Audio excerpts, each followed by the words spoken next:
Hello बच्चों, नमस्कार। मैं सीआर के सर आप लोगों का स्वागत करता हूं इस अमेजिंग शानदार प्लेटफॉर्म फिजिक्स वाला पीडब्ल्यू में। तो बच्चों आज हम लोग पढ़ने वाले हैं अवकल समीकरण, डिफरेंशियल इक्वेशन।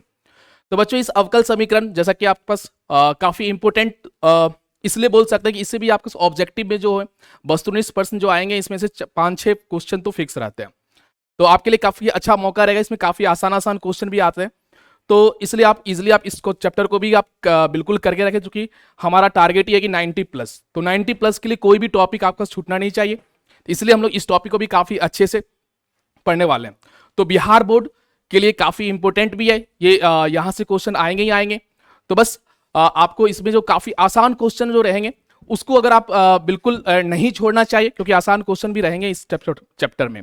तो दोस्तों चलिए हम लोग स्टार्ट करते हैं। जोश पूरा बना के रखना है इस चैप्टर को भी पढ़ने के लिए। चलिए स्टार्ट करते हैं।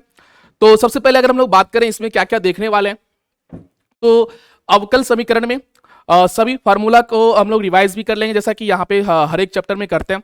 साथ ही साथ पिछला सभी 10 साल का जो क्वेश्चन आया हो उस क्वेश्चन को देखने वाले हैं, और इंपोर्टेंट क्वेश्चन भी यहाँ पे हल करने वाले हैं। तो जिस प्रोसेस से मैं यहाँ पे हल करूंगा, सॉल्व करूंगा क्वेश्चन को, वो आपको बिल्कुल स्टेप बाय स्टेप फॉलो करना है, और किस तरह से एग्जाम में भी आपको फॉलो करना है इस चीज को भी ध्यान रखना है।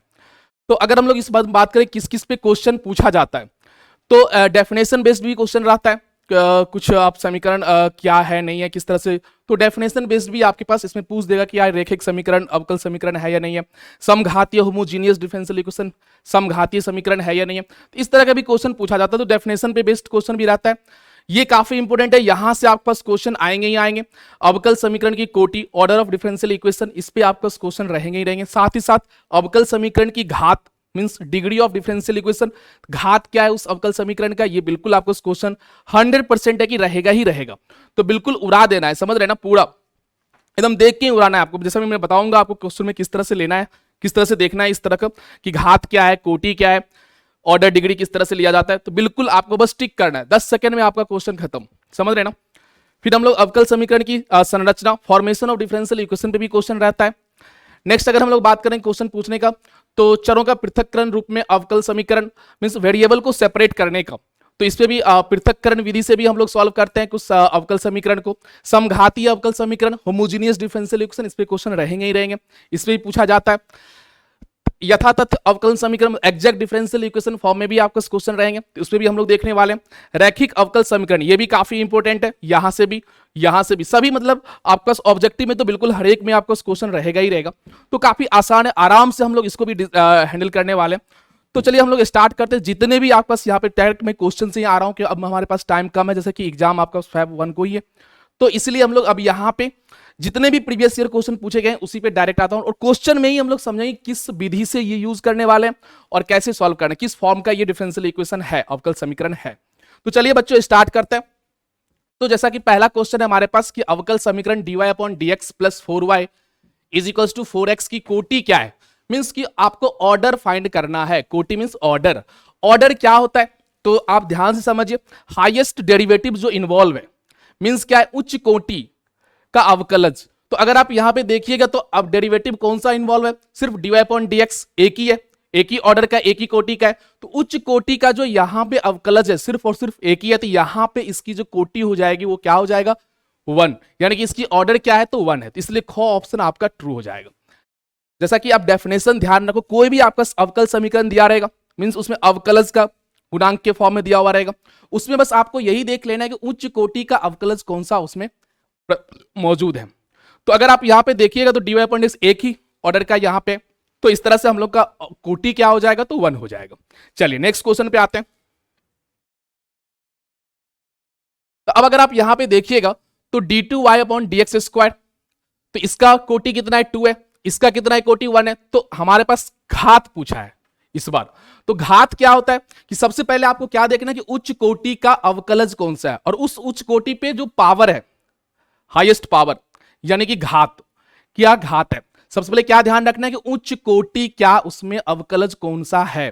तो अगर आप यहां पे देखिएगा अवकलज, एक तो यहां पे एक ही कोटि का है dy अपॉन dx, यहां पे देखिएगा तो दो अवकलज जो है 2 ऑर्डर का भी यहां पे, मतलब उच्च कोटि क्या है 2 हो गया, तो इसलिए अब यहां पे उस उच्च कोटि का पावर कितना है, घात कितना है तो 2, तो उच्च कोटि का पावर घात देखा जाता है।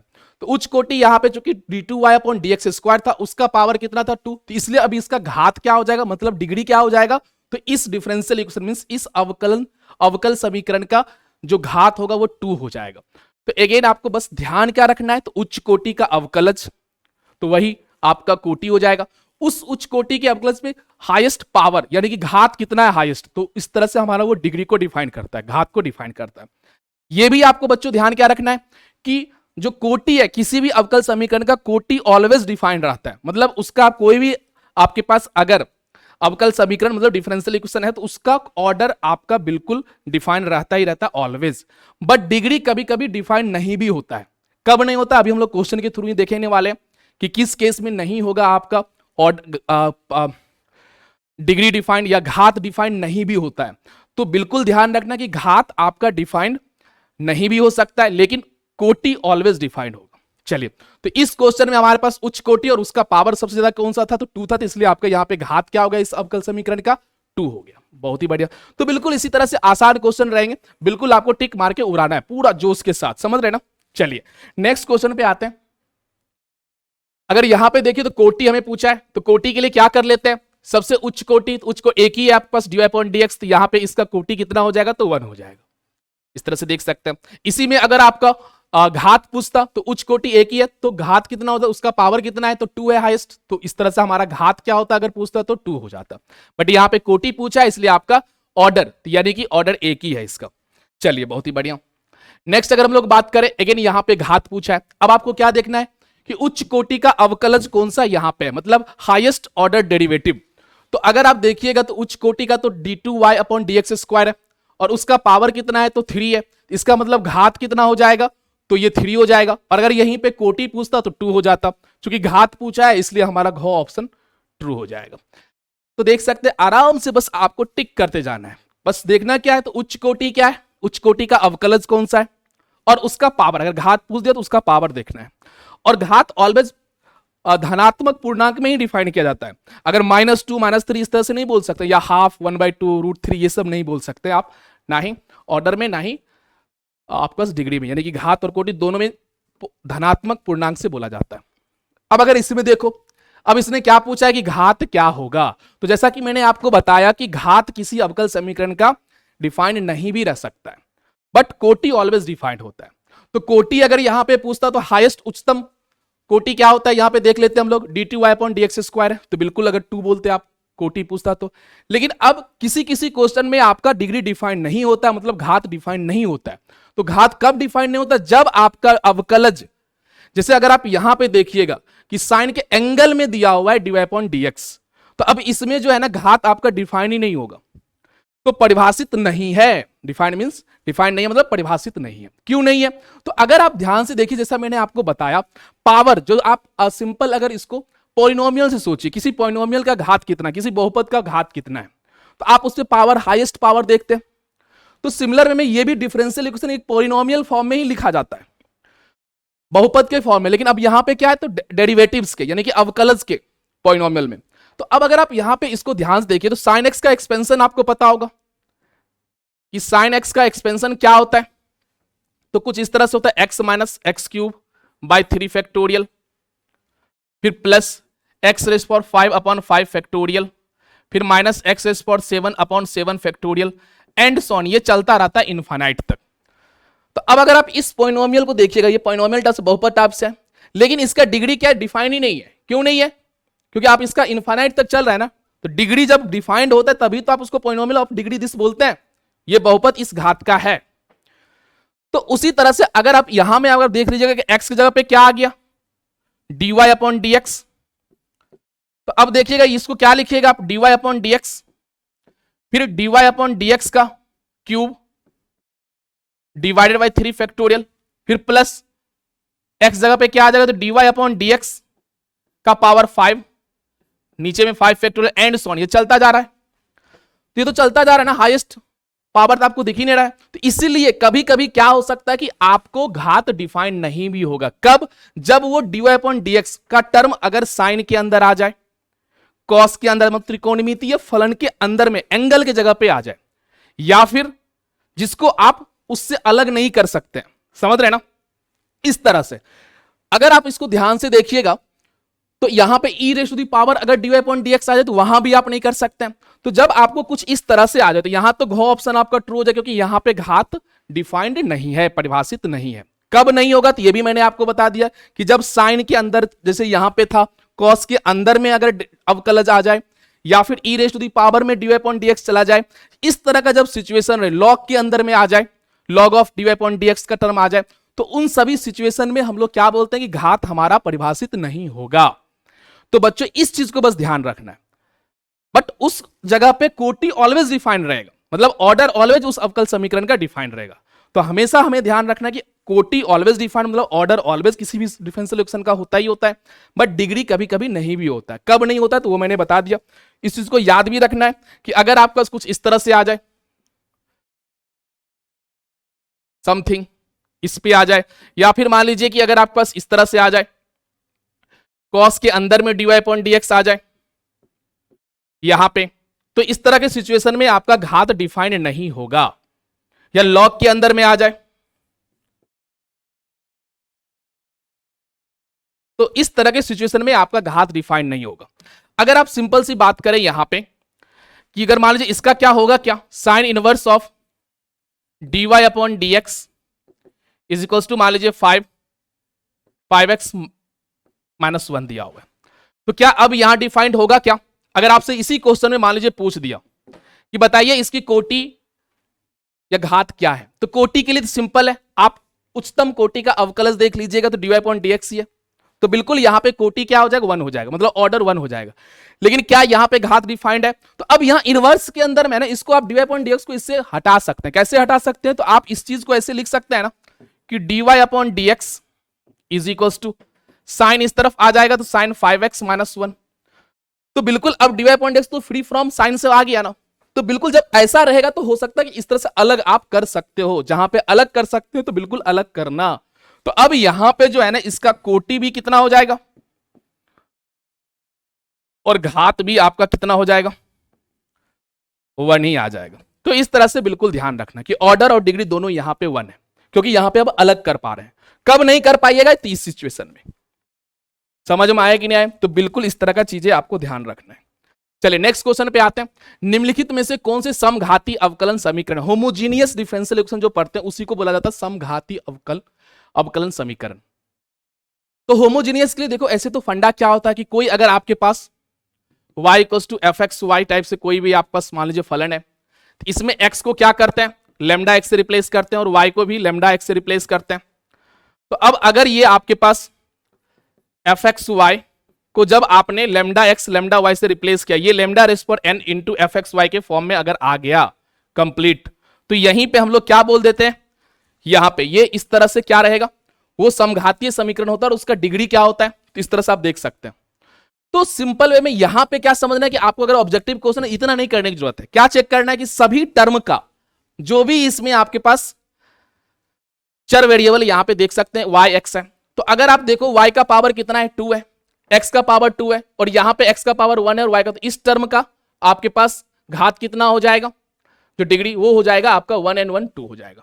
तो बस ये देखना है कि इसमें से अगर सभी टर्म का डिग्री अगर सेम है तो वो क्या हो जाएगा, समघातीय समीकरण हो जाएगा। अगर जिसमें नहीं होगा तो फिर वो आप बोल दे समघातीय समीकरण नहीं है। क्योंकि इसने क्या बोला है, समघातीय समीकरण नहीं है आपसे पूछ रहा है। तो अगर आप यहां पे ध्यान से देखिएगा तो dx के साथ जो भी टर्म है तो y था, y का डिग्री कितना था 2 था, यहां पे देखिए इसका भी टर्म 2 है, ये भी क्या है इसका 1 और इसका 1, तो 1 1 बन के कितना हो गया, तो सेकेंड डिग्री का ये टर्म है। बिल्कुल समझ सकते हैं। अगर इसको भी थोड़ा सा आप सिंप्लीफाई करने की कोशिश किए तो एलसीएम क्या आ जाएगा, तो x क्यूब आ जाएगा, तो यहां पे x स्क्वायर y हो जाएगा, यहां पे आपके पास y क्यूब हो जाएगा। तो इसी चीज को dy अपॉन dx इधर अगर देखें तो इस टर्म का डिग्री कितना है 2 और 1 3 हो गया, यहां भी 3 है, नीचे वाले का भी 3 है, तो बिल्कुल ये आपका समीकरण समघाती समीकरण है। ये भी था आपके पास समघाती समीकरण। यहां पे देखें तो यहां पे 1 है और यहां पे 1 है, लेकिन यहां पे इसका क्या हो गया 2 हो गया, तो ये समघाती समीकरण नहीं है। यहां पे अगेन दोनों का सेम है, तो बिल्कुल आप ये बोलिए कि ये हमारे पास समघाती समीकरण है। तो चूंकि नहीं है हमें सेलेक्ट करना था, इसलिए आपका ऑप्शन कौन सा हो जाएगा, गो ऑप्शन आपका ट्रू हो जाएगा। ये जो इक्वेशन दिया हुआ है ये आपका समघाती समीकरण नहीं है, डिफरेंशियल होमोजीनियस डिफरेंशियल इक्वेशन ये आपका नहीं है। तो बच्चों समझ में आ गया होगा आपको कि यहां पे थ्रू आउट अगर रफली ऑब्जेक्टिव क्वेश्चन है तो सीधा आप बस हर एक टर्म जो यहां पे है उसका डिग्री को आप काउंट कर लो, बस इस तरह से आप बोल सकते हैं। अगेन कुछ क्वेश्चन पूछा गया और भी, तो उसमें भी हम लोग क्लियर हो जाएगा। नेक्स्ट आगे बढ़ते हैं। वक्र कुल x square plus y square equals to a square के संगत अवकल समीकरण की कोटि क्या होगा। अब यहां पे समझना है कि देखो जब भी आपके पास इस तरह से अगर इक्वेशन दे दिया है तो उसमें आप ये देखो कि आर्बिट्ररी कांस्टेंट कितने इन्वॉल्व है, स्वच्छ अचर। समझ में आया कि स्वच्छ अचर अगर आप यहां पे देखिएगा तो सिर्फ और सिर्फ ए है, तो जितना होगा उतना काउंट कर लो आप। जितने भी आर्बिट्ररी कांस्टेंट होंगे, स्वच्छ अचर होंगे, जितने होंगे उतना ही उसका कोटि हो जाएगा। समझ में आया कि नहीं आया। तो अगर आप यहां पे ध्यान से देखिएगा तो इसमें क्या है, तो सिर्फ और सिर्फ एक ही आपका स्वच्छ अचर है, वो चीज ए, जो कि ए है, इसलिए इसका कोटि कितना होता तो 1 होता। अगर यही चीज मान लीजिए आपका इस तरह से देता कि मान लीजिए दीर्घवृत्त जिसका आप इक्वेशन जानते हैं कि x square by a square होता plus y square by b square होता, ये भी पूछा हुआ क्वेश्चन है। इसमें अगर आपसे पूछता कि भैया इसका बताइए, ये फैमिली ऑफ कर्व है किसी कुल का, दीर्घवृत्त में ए बी चेंज कर दो, अलग अलग आपके पास दीर्घवृत्त मिलता जाएगा। तो अगर आप इसमें पूछता कि कोटि कितना होगा, तो अब आप क्या बोलते हैं इसमें कि आपको क्लियर दिख रहा है ना, ए और बी दो आपके पास स्वच्छ अचर हैं, यहां पे आर्बिट्ररी कांस्टेंट है, तो यहां पे कोटि कितना आएगा। जब इसको डिफरेंशियल फॉर्म में अवकल समीकरण में इसको कन्वर्ट कीजिएगा तो क्या आ जाएगा, तो डिग्री सॉरी ऑर्डर क्या आएगा, तो 2 आ जाएगा, यानी कि कोटि क्या हो जाएगा, 2 हो जाएगा। अगर यही चीज मान लीजिए आपको इस तरह से होता परवलय, यानी कि y square equals to 4x, इसको अगर अवकल समीकरण में कन्वर्ट करते यानी कि डिफरेंशियल फॉर्म में, तो आपके पास इसमें देखना था इसका कोटि कितना होगा। तो ये आपको क्लियर दिख रहा है कि बस एक और केवल एक ही आपका स्वच्छ अचर है, तो यहां इसकी कोटि आप क्या बोलते, 1 होता। कोटि 1 का मतलब भी यही होता है कि आपका अगर सबसे पहले अगर आपको इस तरह से कुल, जैसा कि यहां पे दिया हुआ था, इसी को आप डिफरेंशियल फॉर्म में भी आप आराम से कन्वर्ट कर सकते हैं, बिल्कुल कर सकते हैं। तो अगर सबसे पहले अगर आपको इस फॉर्म में दिया हुआ ना कि कोई इक्वेशन इस तरह से कुल फैमिली ऑफ कर्व है ना, तो वक्र कुल फॉर्म में अगर दिया हुआ है तो उसमें आपको डिफरेंशियल में तो आप dy अपॉन dx भी कर सकते हो, फिर से डिफरेंशिएट कर सकते हैं अवकलज dy अपॉन dx। लेकिन यही की कोटि पहले से डिफाइन कर दिया कि अगर 1 है इसका मतलब एक ही बार आप उसको डिफरेंशिएट कीजिएगा, ये नहीं कि 2 बार डिफरेंशिएट 3 बार डिफरेंशिएट कर। तो कहां रुकना है ना, कितना बार आप उसको अवकलज निकालना है, तो ये आपको कोटि ही ये चीज आपको आइडिया देता है। तो इसलिए अगर जब भी आपके पास इस तरह से वक्रकुल के फॉर्म में अगर फैमिली ऑफ कर्व के फॉर्म में अगर दिया हुआ है तो फिर वहां पे आपको पहले कि स्वच्छ अचर यानी कि आर्बिट्ररी कांस्टेंट कितना है, कोटि पहले आप निकाल लो, ऑर्डर निकाल लो आप पहले, ऑर्डर जितना ही हुआ उतना ही बार उसको आप डिफरेंशिएट करके उस स्वच्छ अचर को आप एलिमिनेट करते हैं, हटाते हैं। अभी कुछ और क्वेश्चन आपको मिलेगा, तो इस चीज को बिल्कुल आपको ध्यान रखना है कि कोटि क्यों इंपॉर्टेंट है। इसलिए हर एक अवकल समीकरण का कोटि ऑलवेज डिफाइंड होता है, डिग्री नहीं भी होता, अभी हमने देखा भी था। तो इसलिए कोटि काफी इंपॉर्टेंट टर्म होता है इस अवकल समीकरण के चैप्टर में। तो इस तरह से आपने समझ लिया कि यहां पे तो 1 हो जाएगा, यहां पे आपके पास कितना हो गया, 2 हो गया। अगर इस फॉर्म में लिखा हुआ है तो आपके पास कोटि 1 हो गया। चलिए बहुत ही बढ़िया, नेक्स्ट क्वेश्चन पे आते हैं। अगर आप यहां पे देखिए तो अगेन आप देख सकते कितना लल्लू क्वेश्चन है ना। अगर आपके पास यह है तो बिल्कुल आप फटाफट टिक करके बढ़ जाओगे। घात पूछ रहा है, घात के लिए क्या होता है, उच्च कोटि का अवकलज पे सबसे उच्च पावर क्या है, घात क्या है। तो भैया उच्च कोटि क्या है यहाँ पे, तो dy upon dx square involve है ना, यानी कि कोटि इसका क्या है, उच्च कोटि 2 है। उसका पावर कितना है, यहाँ पे तो 1 ही है, ये नहीं बोल देंगे हाईएस्ट, ये एक ही कोटि का पावर में 2 है। यहाँ पे 2 कोटि क्या है, यहाँ पे 2 है, उसका पावर देखो, घात देखो, तो यहाँ पे 1 ही था। तो घात हमसे पूछ रहा था, इसलिए इसका ऑप्शन को आपका ट्रू हो जाएगा। तो अवकल समीकरण इसका जो घात होगा वो 1 हो जाएगा। बहुत ही बढ़िया, देख सकते हैं आप। नेक्स्ट क्वेश्चन पे आते हैं।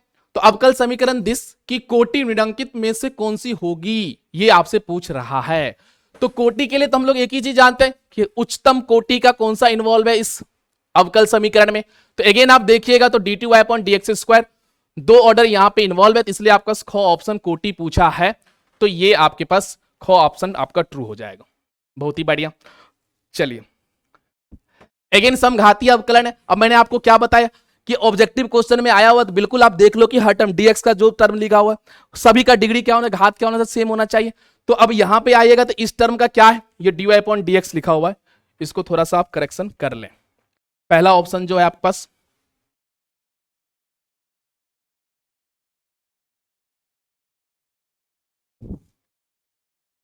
यहां पे आपके पास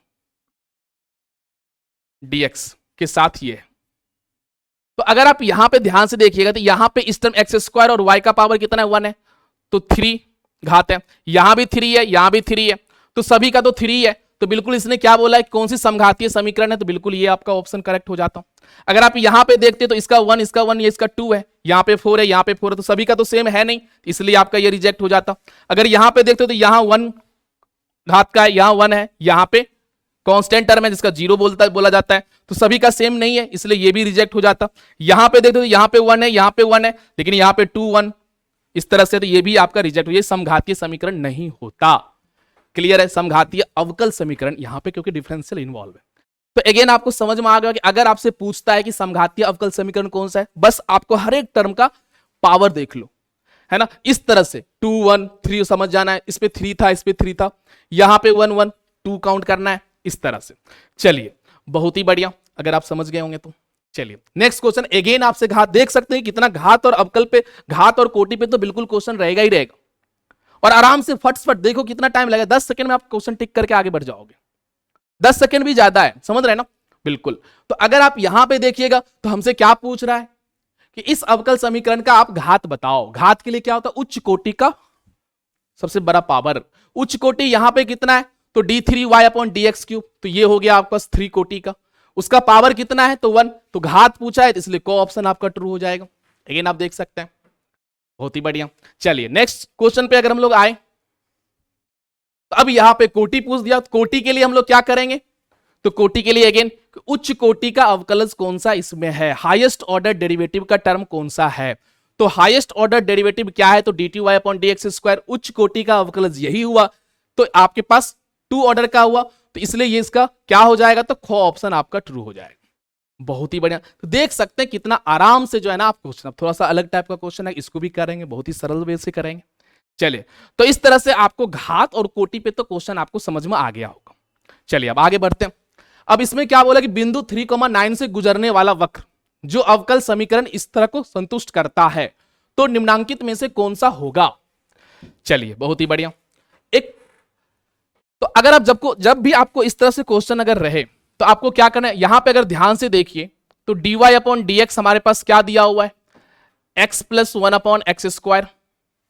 अब इस dx को इस तरफ लेके चले आइए, तो dy/dx x + 1/x²। अब दोनों ही तरफ इंटीग्रेट कर देंगे या समाकलन एक सेकेंड, आपने क्या किया है कि dy को इस तरफ रहने दिया और dx को इस तरफ लेके चला आया। अब आप दोनों तरफ इंटीग्रेट कर दो। अब जैसे इंटीग्रेट कीजिएगा तो dy का तो y आ जाएगा, और इस तरफ जब कीजिएगा तो x का तो x² 2, और 1/x अगर आप ध्यान से देखिए तो इसका इंटीग्रेशन क्या हो जाएगा, 1/x का डिफरेंशिएशन क्या होता है, 1/x का डिफरेंशिएशन -1/x² होता है, तो 1/x² का इंटीग्रेशन क्या हो जाएगा, समाकलन क्या हो जाएगा, -1/x। तो ये तो काफी हम लोगों ने कर लिया, तो यहां पे -1/x प्लस यहां पे c ले लेते हैं या k ले लेते हैं। अब यहां से अगर ध्यान से देखते यही आपके पास इस तरह से, अगेन आप देख सकते हैं यहां पे कि एक ही c आपके पास क्या है, स्वच्छ अचर आया, तो इसका ऑर्डर कितना होता, 1 ही होता, तो आपके पास ऑर्डर 1 ही था।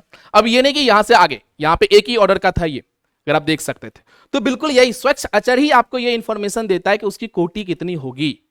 चलिए यहां से हमें कोटि तो पूछ नहीं रहा था, हमें क्या पूछ रहा था कि इसमें से कौन से होंगे पार्टिकुलर सॉल्यूशन आपके पास।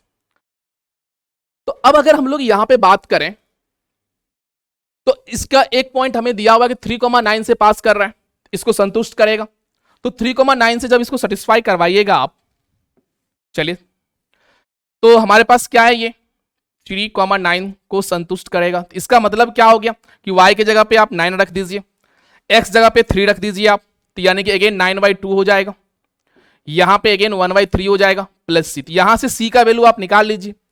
तो c का वैल्यू जब आप निकालिएगा तो क्या आ जाएगा, ये सबको इस तरफ आप सेंड कर दीजिए, 9 - 9/2 प्लस 1/3।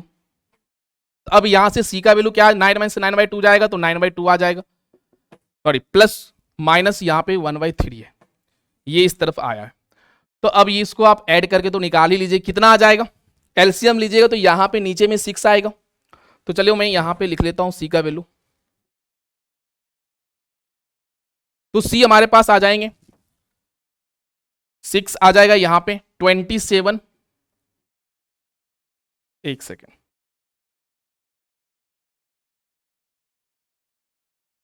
तो 27 प्लस 3/6, बिल्कुल सही है, बिल्कुल। तो यहां से अब हमारे पास कितना आ गया, सी का वैल्यू 5 आ चुका है।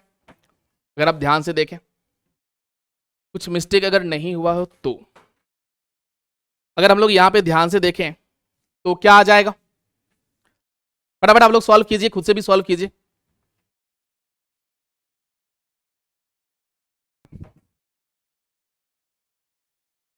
चलिए, तो अगर आप यहां पे ध्यान से देखिएगा तो यहां पे हम लोग सी एलसीएम ले रहे थे, तो नीचे 6 आ जाएगा, यहाँ पे 27 और यहाँ पे 2 आ जाएगा।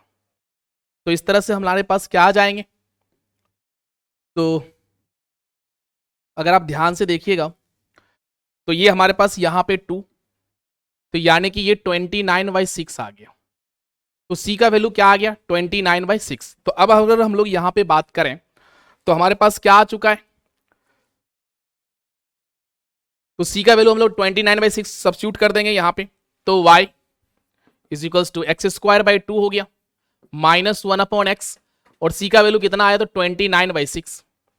अब अगर आप यहां पे एलसीएम ले लीजिएगा तो हमारे पास क्या आएगा, 6x, ये यहां पे क्या बन जाएगा, 3x², यहां पे कितना आएगा -6, और यहां पे कितना आ जाएगा +29x, इस तरफ y आ गया। अब इसको इस तरफ मल्टीप्लाई कर दीजिए तो 6xy बन जाएगा, और इस तरफ आपके पास 3x² +29x -6, तो यही आपके पास आंसर हो जाएगा।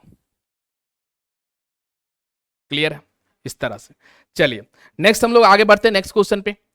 तो मूल बिंदु से गुजरने वाली रेखा समूह का अवकल समीकरण क्या होगा। तो मूल बिंदु मतलब क्या हुआ, जो जीरो ओरिजिन से पास करता है, ओरिजिन मूल बिंदु वही होता है। तो अगर आपको पता होगा कि अगर आपका मूल बिंदु से पास करने वाला इक्वेशन, लाइन का इक्वेशन क्या होता है, तो आपको पूरी तरह से याद होगा कि यही होगा, इस तरह से। तो जो भी आपका सरल रेखा जो मूल बिंदु से पास करता है वो किस फॉर्म में होता है, तो y = mx, इसी फॉर्म में होता है। अगर आप इसको ध्यान से देखिए तो इसमें आपका स्वच्छ अचर कौन सा है, आर्बिट्री कांस्टेंट एक ही है, इसका ऑर्डर कितना जाएगा, एक ही जाएगा।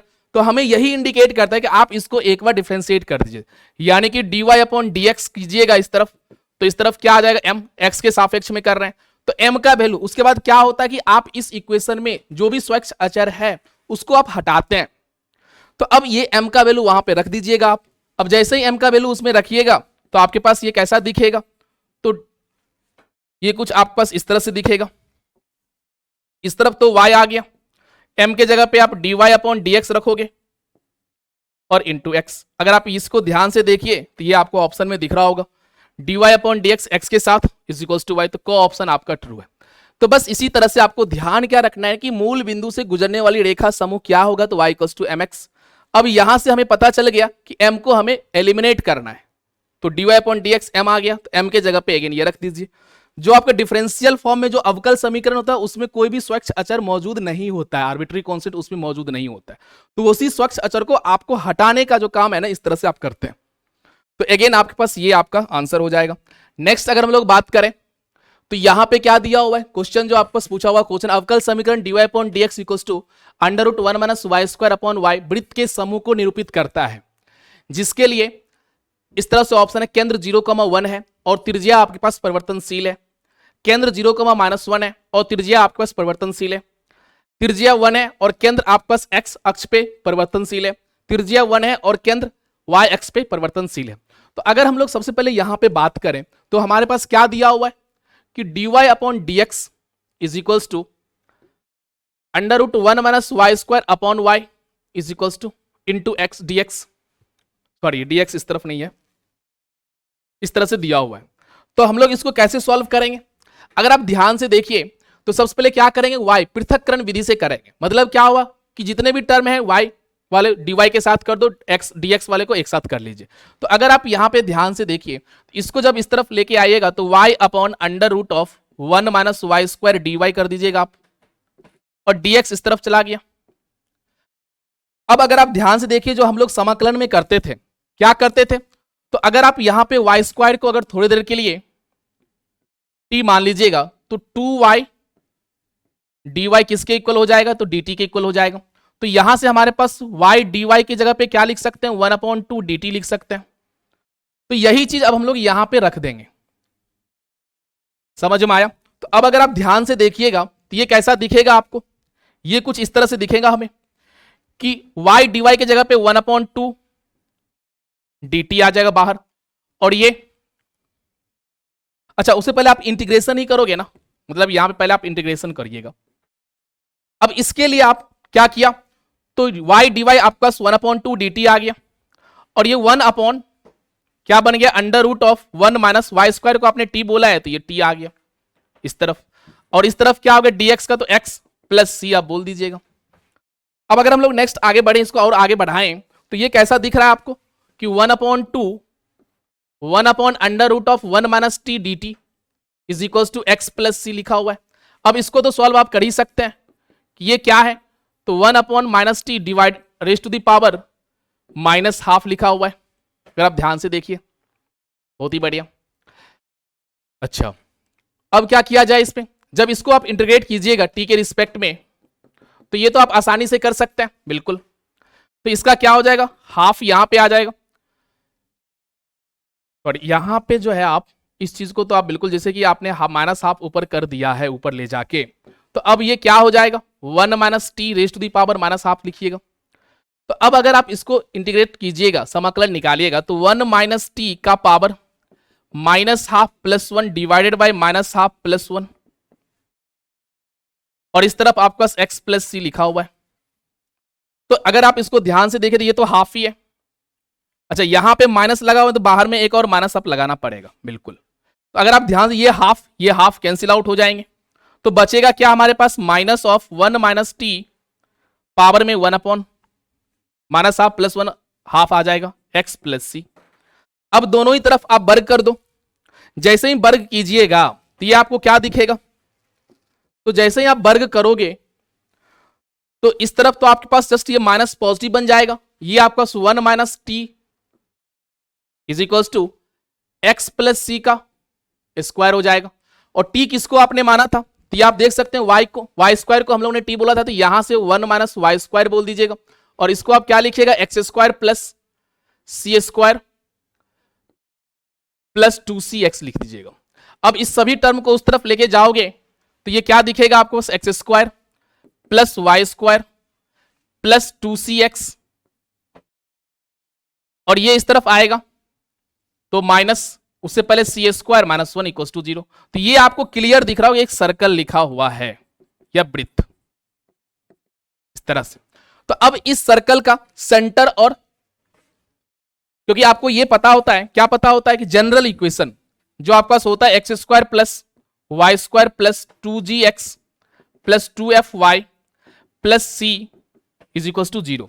तो पूरे सी का काम यहां पे कौन सा कर रहा है, ये सी और ये सी, मान लीजिए यहां पे के कर देता हूं थोड़ी देर के लिए, के यहां पे सी ऑलरेडी मैंने, चलिए इससे अच्छा ये क्या होगा कि आप यहां पे सी ही रखो, आप यहां पे सी ही रखिए, हम लोग इसी को के लेके चल देते हैं, ज्यादा अच्छा रहेगा। यहां पे के बना देते हैं बिल्कुल, तो ज्यादा आसानी से आप समझ सकते हैं। यहां पे हम लोग के लेके चलते हैं, इस कॉन्स्टेंट तो कुछ भी नाम दे सकते हैं, कोई दिक्कत नहीं। अब अगर आप यहां पे ध्यान से देखें तो मैंने यहां पे भी के बना दिया, तो यहां भी के आ जाएगा, यहां भी के आ जाएगा, यहां भी के स्क्वायर हो जाएगा, यहां भी के। चलिए तो अब अगर हम लोग बात करें यहां पे, तो जनरल फॉर्म में जो हमारे पास वृत्त का जो इक्वेशन, सर्कल का इक्वेशन होता है, x square plus y square plus 2gx plus 2fy plus c equal to 0। तो इसका जो सेंटर होता है, केंद्र, वो क्या होता है, माइनस जी माइनस एफ, और रेडियस जो होता है वो क्या होता है, तो g square plus f square minus c constant term. तो अब अगर आप इससे ध्यान से देखिएगा तो ध्यान से दिखेगा तो आपको दिख गया होगा, क्या दिखा होगा कि माइनस जी का काम कौन कर रहा है इसमें, तो माइनस के कर रहा है। जी का काम कौन कर रहा है 2gx, तो यहां पे के का काम कौन कर रहा है जी, तो माइनस जी जब सेंटर लिखिएगा तो इसमें क्या आ जाएगा सेंटर माइनस के, और भैया एफ का टर्म तो है ही नहीं 2fg 2fy का टर्म तो है ही नहीं, इसका मतलब क्या है तो जीरो है। इसका मतलब क्या हुआ कि ये जो आपके पास आया माइनस के कॉमा जीरो टाइप से आपके पास क्या होगा तो केंद्र होगा, यानी कि आपके पास एक्स एक्सिस, क्योंकि y आपका जीरो यानी कि एक्स एक्सिस पे आपका क्या होगा तो केंद्र इसका लाई करने वाला है। अगर आप यहां पे रेडियस निकालोगे तो रेडियस में क्या हो जाएगा जी स्क्वायर, जी का काम माइनस के कर, जी का काम के कर रहा है तो यानी कि के स्क्वायर आ जाएगा। एफ तो जीरो है और सी का काम कौन कर रहा है तो यहां पे ये पूरा का पूरा कांस्टेंट टर्म, तो माइनस सी होता है तो माइनस के स्क्वायर और माइनस माइनस प्लस वन हो जाएगा, तो यहां से के स्क्वायर कैंसिल आउट होकर आपके पास वन आ जाएगा। तो रेडियस कितना आ गया तो वन आ गया। तो अब अगर आप ऑप्शन पे ध्यान से देखिए तो हमारे पास दिया हुआ था कि त्रिज्या आपके पास क्या है तो वन है और केंद्र एक्स एक्सिस पे परिवर्तनशील है, क्योंकि माइनस के कॉमा जीरो आया है, तो बिल्कुल आपके पास वाई तो जीरो है, तो ये वाला ऑप्शन तो आपके पास होगा नहीं, तो ये गो ऑप्शन आपका ट्रू हो जाएगा, तो ये भी आपका रिजेक्ट हो जाएगा। तो इस तरह से थोड़ा सा कि आपको डिफरेंशियल अवकल समीकरण को आपको थोड़ा सा यूज करना पड़ा, इस तरह से आप इस क्वेश्चन को आराम से सॉल्व कर सकते थे। चलिए नेक्स्ट क्वेश्चन पे आते हैं, इसका हल करना है। तो सबसे पहले आपको जो पृथक विधि जो है ना कि आप वेरिएबल को सेपरेट, मतलब वाई वाले सारे टर्म को आप क्या करें आप dy के साथ ले लीजिए और x वाले सारे टर्म को आप किसके साथ ले लो तो dx के साथ ले लो। तो अगर हम लोग यहां पे ध्यान से देखें तो इस वाले टर्म को आप इस तरफ दे दीजिए, यानी कि dy upon 1 plus y square हो जाएगा, और उसको इस तरफ कर दिया तो ये क्या हो जाएगा तो dx upon 1 plus x square हो जाएगा। अब दोनों ही तरफ आप इंटीग्रेट कर दीजिए, तो अब आपको क्लियर दिख रहा होगा कि अगर हम लोग इंटीग्रेट करें तो ये किसका फॉर्म था 1 upon 1 plus x square dx क्या होता है tan इनवर्स x, तो यहां पे y में है तो इसको आप क्या बोल दीजिएगा tan inverse of y। Similar में इस तरफ क्या किसी भी तरफ आप कांस्टेंट ऐड कर सकते, इधर करो या सभी कांस्टेंट को मिला के कांस्टेंट बोल देते हैं, इस तरफ करो या उस तरफ करो कोई फर्क नहीं पड़ता है, ध्यान से समझना है। तो इसका क्या हो जाएगा, ये तो आपके पास tan इनवर्स ऑफ x हो गया प्लस c आपने बोल दिया। अब इस टर्म को आप इस तरफ लेके चले आओ तो ये कितना हो जाएगा tan inverse of y minus tan inverse of x is equal to c। अब ये तो फॉर्मूला ही होता है कि tan इनवर्स ऑफ x, तो इसको हम लोग क्या बोलिएगा तो tan inverse of y minus x divided by 1 plus x into y हो जाएगा इज इक्वल टू सी। अब यहां से आप क्या करोगे इस tan इनवर्स को इस तरफ सेंड कर दीजिएगा तो ये क्या आ जाएगा तो y minus x divided by 1 plus x into y is equal to tan c, और tan c भी तो एक कांस्टेंट ही है ना, ये कांस्टेंट ही हुआ, तो इसको आप एक k तो बोल ही सकते हैं ना, बिल्कुल। तो अब अगर आप यहां से ध्यान से देखिएगा तो ये हमारे पास क्या हो जाएगा तो y minus x is equal to k times of 1 plus x into y. तो अब यही आपके पास इसका हल हो गया। तो अगर आप इस चीज को देखिएगा तो ये आपका कौन सा ऑप्शन में है तो y माइनस एक्स इंटू के इंटू 1 प्लस एक्स वाई, तो इस तरह से आपका ऑप्शन आपका ट्रू है। तो बिल्कुल ये क्या था कि आप वेरिएबल को सेपरेट पृथक विधि से आप कर रहे थे कि यहां पे y वाले टर्म को आपने dy के साथ कर दिया और x वाले टर्म को dx के साथ कर देना है। चलिए बहुत ही बढ़िया। तो अगेन आप देख सकते हैं कि ये आपका पृथक्करण विधि है, उसके बाद समघातीय इक्वेशन समीकरण रहते हैं, फिर आपके पास रैखिक अवकल समीकरण जो आते हैं आपके पास। चलिए यहां पे भी वही सेम चीज कीजिएगा, x वाले को x के साथ कर दो, y वाले को y के साथ कर दीजिए। अच्छा उससे पहले अगर हम लोग थोड़ा सा ध्यान से देखें तो ये क्या लिखा हुआ है dy upon d x e raise to the power x minus y को आप यही बोल दीजिएगा, ये ऊपर जाके x माइनस वाई हो जाता। अब आप क्या करो y को y के साथ कर दो, तो यहां पे क्या आ जाएगा ई रेस पर y इंटू डी वाई, और इस dx को इस तरफ लेके चले आएंगे हम लोग, बहुत ही बढ़िया। अब दोनों ही तरफ आप इंटीग्रेट कर दीजिएगा, तो यहां से क्या आ जाएगा ई रेस पर y और इस तरफ ई रेस पर x प्लस सी इस तरफ हमने ले लिया। तो अब यहां से आप अगेन देख सकते हैं कि हमारे पास इक्वेशन क्या आ जाएगा तो ई रेस पर y माइनस ई रेस पर x इज इक्वल टू सी। तो इस तरह से आपका कौन सा ऑप्शन करेक्ट हो जाएगा। अच्छा इसको अगर आप ध्यान से देखिएगा तो इसमें नहीं घबराना है कि हमारे पास ये नहीं है, अगर आप इसी में माइनस कॉमन कीजिएगा तो क्या आ जाएगा ई रेस पर एक्स माइनस ई रेस पर वाई आ जाएगा इज इक्वल टू सी। अब इस माइनस को इस तरफ सेंड कर सकते हैं ना, कोई दिक्कत नहीं है। तो ई रेस पर एक्स माइनस ई रेस पर वाई भी तो एक कांस्टेंट ही हो जाएगा, माइनस सी को आप बोल दीजिएगा के बोल दीजिएगा, जैसे ये माइनस यहां पे आया तो इस तरह से के बोल दीजिएगा, वो भी तो एक कांस्टेंट ही हुआ, बस कांस्टेंट ही तो लिखते हैं। तो अब अगर आप देखें तो ऑप्शन आपको मैच कर रहा होगा। तो ये माइनस माइनस कॉमन आपको, क्योंकि आपने क्या किया है, इसको इस तरफ लाया है, वो क्या किया, इसको इस तरफ लेके चला गया, सी को इस तरफ सेंड कर दिया। तो ये कोई बड़ी बात नहीं, इसे माइनस माइनस आराम से आप एडजस्ट कर सकते हैं। चलिए, और क्यों करते हैं, आराम से समझ सकते हैं, क्योंकि कांस्टेंट सी माइनस सी बोलो या फिर सी बोलो, कोई दिक्कत नहीं है। चलिए, तो इस तरह से आपका ऑप्शन गो करेक्ट हो जाएगा। चलिए, इसका भी हल आपसे बोल रहा है, तो वही हम लोग करेंगे, पृथक विधि। क्या करेंगे, तो y को y के साथ, x को dx के साथ। तो अगर हम लोग यहां पे देखें तो dy अपॉन dx आपको दिया है किसके इक्वल, तो x अपॉन y के इक्वल। तो ये सभी क्वेश्चन आप देख सकते हैं किस तरह से आया हुआ है, आराम से सिंपल क्वेश्चन है, इसलिए आप इस चैप्टर को आराम से पढ़ लीजिए, बिल्कुल आपके पास नंबर रखा हुआ है। तो ऐसा नहीं है कि आप आराम से इसको जो है ना, आप बिल्कुल आराम से टिक करके उड़ा सकते हो। ये देख सकते हैं कितना सिंपल सिंपल रहता है, और यही आपका 2 मार्क्स 2 मार्क्स में भी आ सकता है, समझ रहे ना। चलिए, अब इसको इस तरफ अगर आप मल्टीप्लाई करोगे तो y dy हो जाएगा, और dx हमारे पास इस तरफ आ जाएगा, तो x dx हो गया। अब दोनों ही तरफ आप इंटीग्रेट कर दीजिएगा, तो y का y के रिस्पेक्ट में तो y स्क्वायर बाई 2, इसको इस तरफ कीजिएगा तो x स्क्वायर बाई 2, और इस तरफ हमने कांस्टेंट ले लिया। अब हम लोग क्या करेंगे, तो y square by 2 minus x square by 2 is equal to k. तो यही आपके पास अगर ऑप्शन में देखिएगा तो के को ऑप्शन आपका ट्रू है। इसी चीज को वो इस तरह से भी लिख सकता था, कोई दिक्कत नहीं है, क्योंकि अगर आप एलसीएम ले लीजिएगा, वैसे ये आपका आंसर हो चुका है, लेकिन अगर आप एलसीएम लीजिएगा तो क्या आएगा, तो y square minus x square is equal to 2k। तो 2k को भी तो आप के बोल सकते हैं ना, सी बोल सकते हैं, तो ऐसा भी आपको छोड़ सकता था, कोई दिक्कत नहीं है, या फिर x square minus y square equal to c बोल सकता था। तो ये चीज बस कांस्टेंट को ही तो आप इधर उधर कर रहे हैं एलसीएम वगैरह लेके, तो इस चीज में बिल्कुल आपको नहीं फंसना है, आराम से आपको। लेकिन ये इसी फॉर्म में यहीं पे दे दिया था क्वेश्चन ऑप्शन में, तो बिल्कुल वहां से टिक करके और भी आसान कर दिया, तो बिल्कुल इस चीज को ध्यान रखना है। चलिए, नेक्स्ट क्वेश्चन हम लोग, बिल्कुल समझ में आ रहा होगा, बिल्कुल गर्दा उड़ा देना है, समझ रहे ना, बिल्कुल गर्दा उड़ा देना है। चलिए, नेक्स्ट क्वेश्चन पे हम लोग मूव करते हैं। अवकल समीकरण x plus y d x minus d y is equal to d x plus d y का हल क्या होगा। तो अब अगर आप यहां पे ध्यान से देखिए, तो क्यों ना हम लोग इस टर्म को अगर हम लोग यहां पे ले आए, तो सबसे पहले अगर आप ध्यान से देखिए तो हम लोग क्या बोलेंगे, dx minus d y is equal to, अगर आप यहां पे d कॉमन लीजिए एक तरह से आपको यही दिखेगा ना, divided by x plus y, मतलब जो है उसी का ऊपर में क्या है, तो डिफरेंशिएशन दिया हुआ है। तो अगर आप दोनों तरफ इंटीग्रेट कर दीजिएगा, तो अब ये क्या आ जाएगा, dx का तो x हो जाएगा, dy का क्या हो जाएगा, तो y हो जाएगा। इस तरफ अगर देखिएगा तो वही फलन और उसी का अवकलज यहां पे मौजूद है, d of x plus y. तो इसका मतलब इसको क्या बोलिएगा, लॉग में चला जाता है, तो यानी कि log of x plus y plus c, तो बोल ही दीजिएगा प्लस सी या प्लस के। तो अब अगर आप ऑप्शन देखिएगा तो x माइनस वाई, पहला ही ऑप्शन आपका यही दिया हुआ है, तो बिल्कुल आप क्लिक करके चल जाओगे।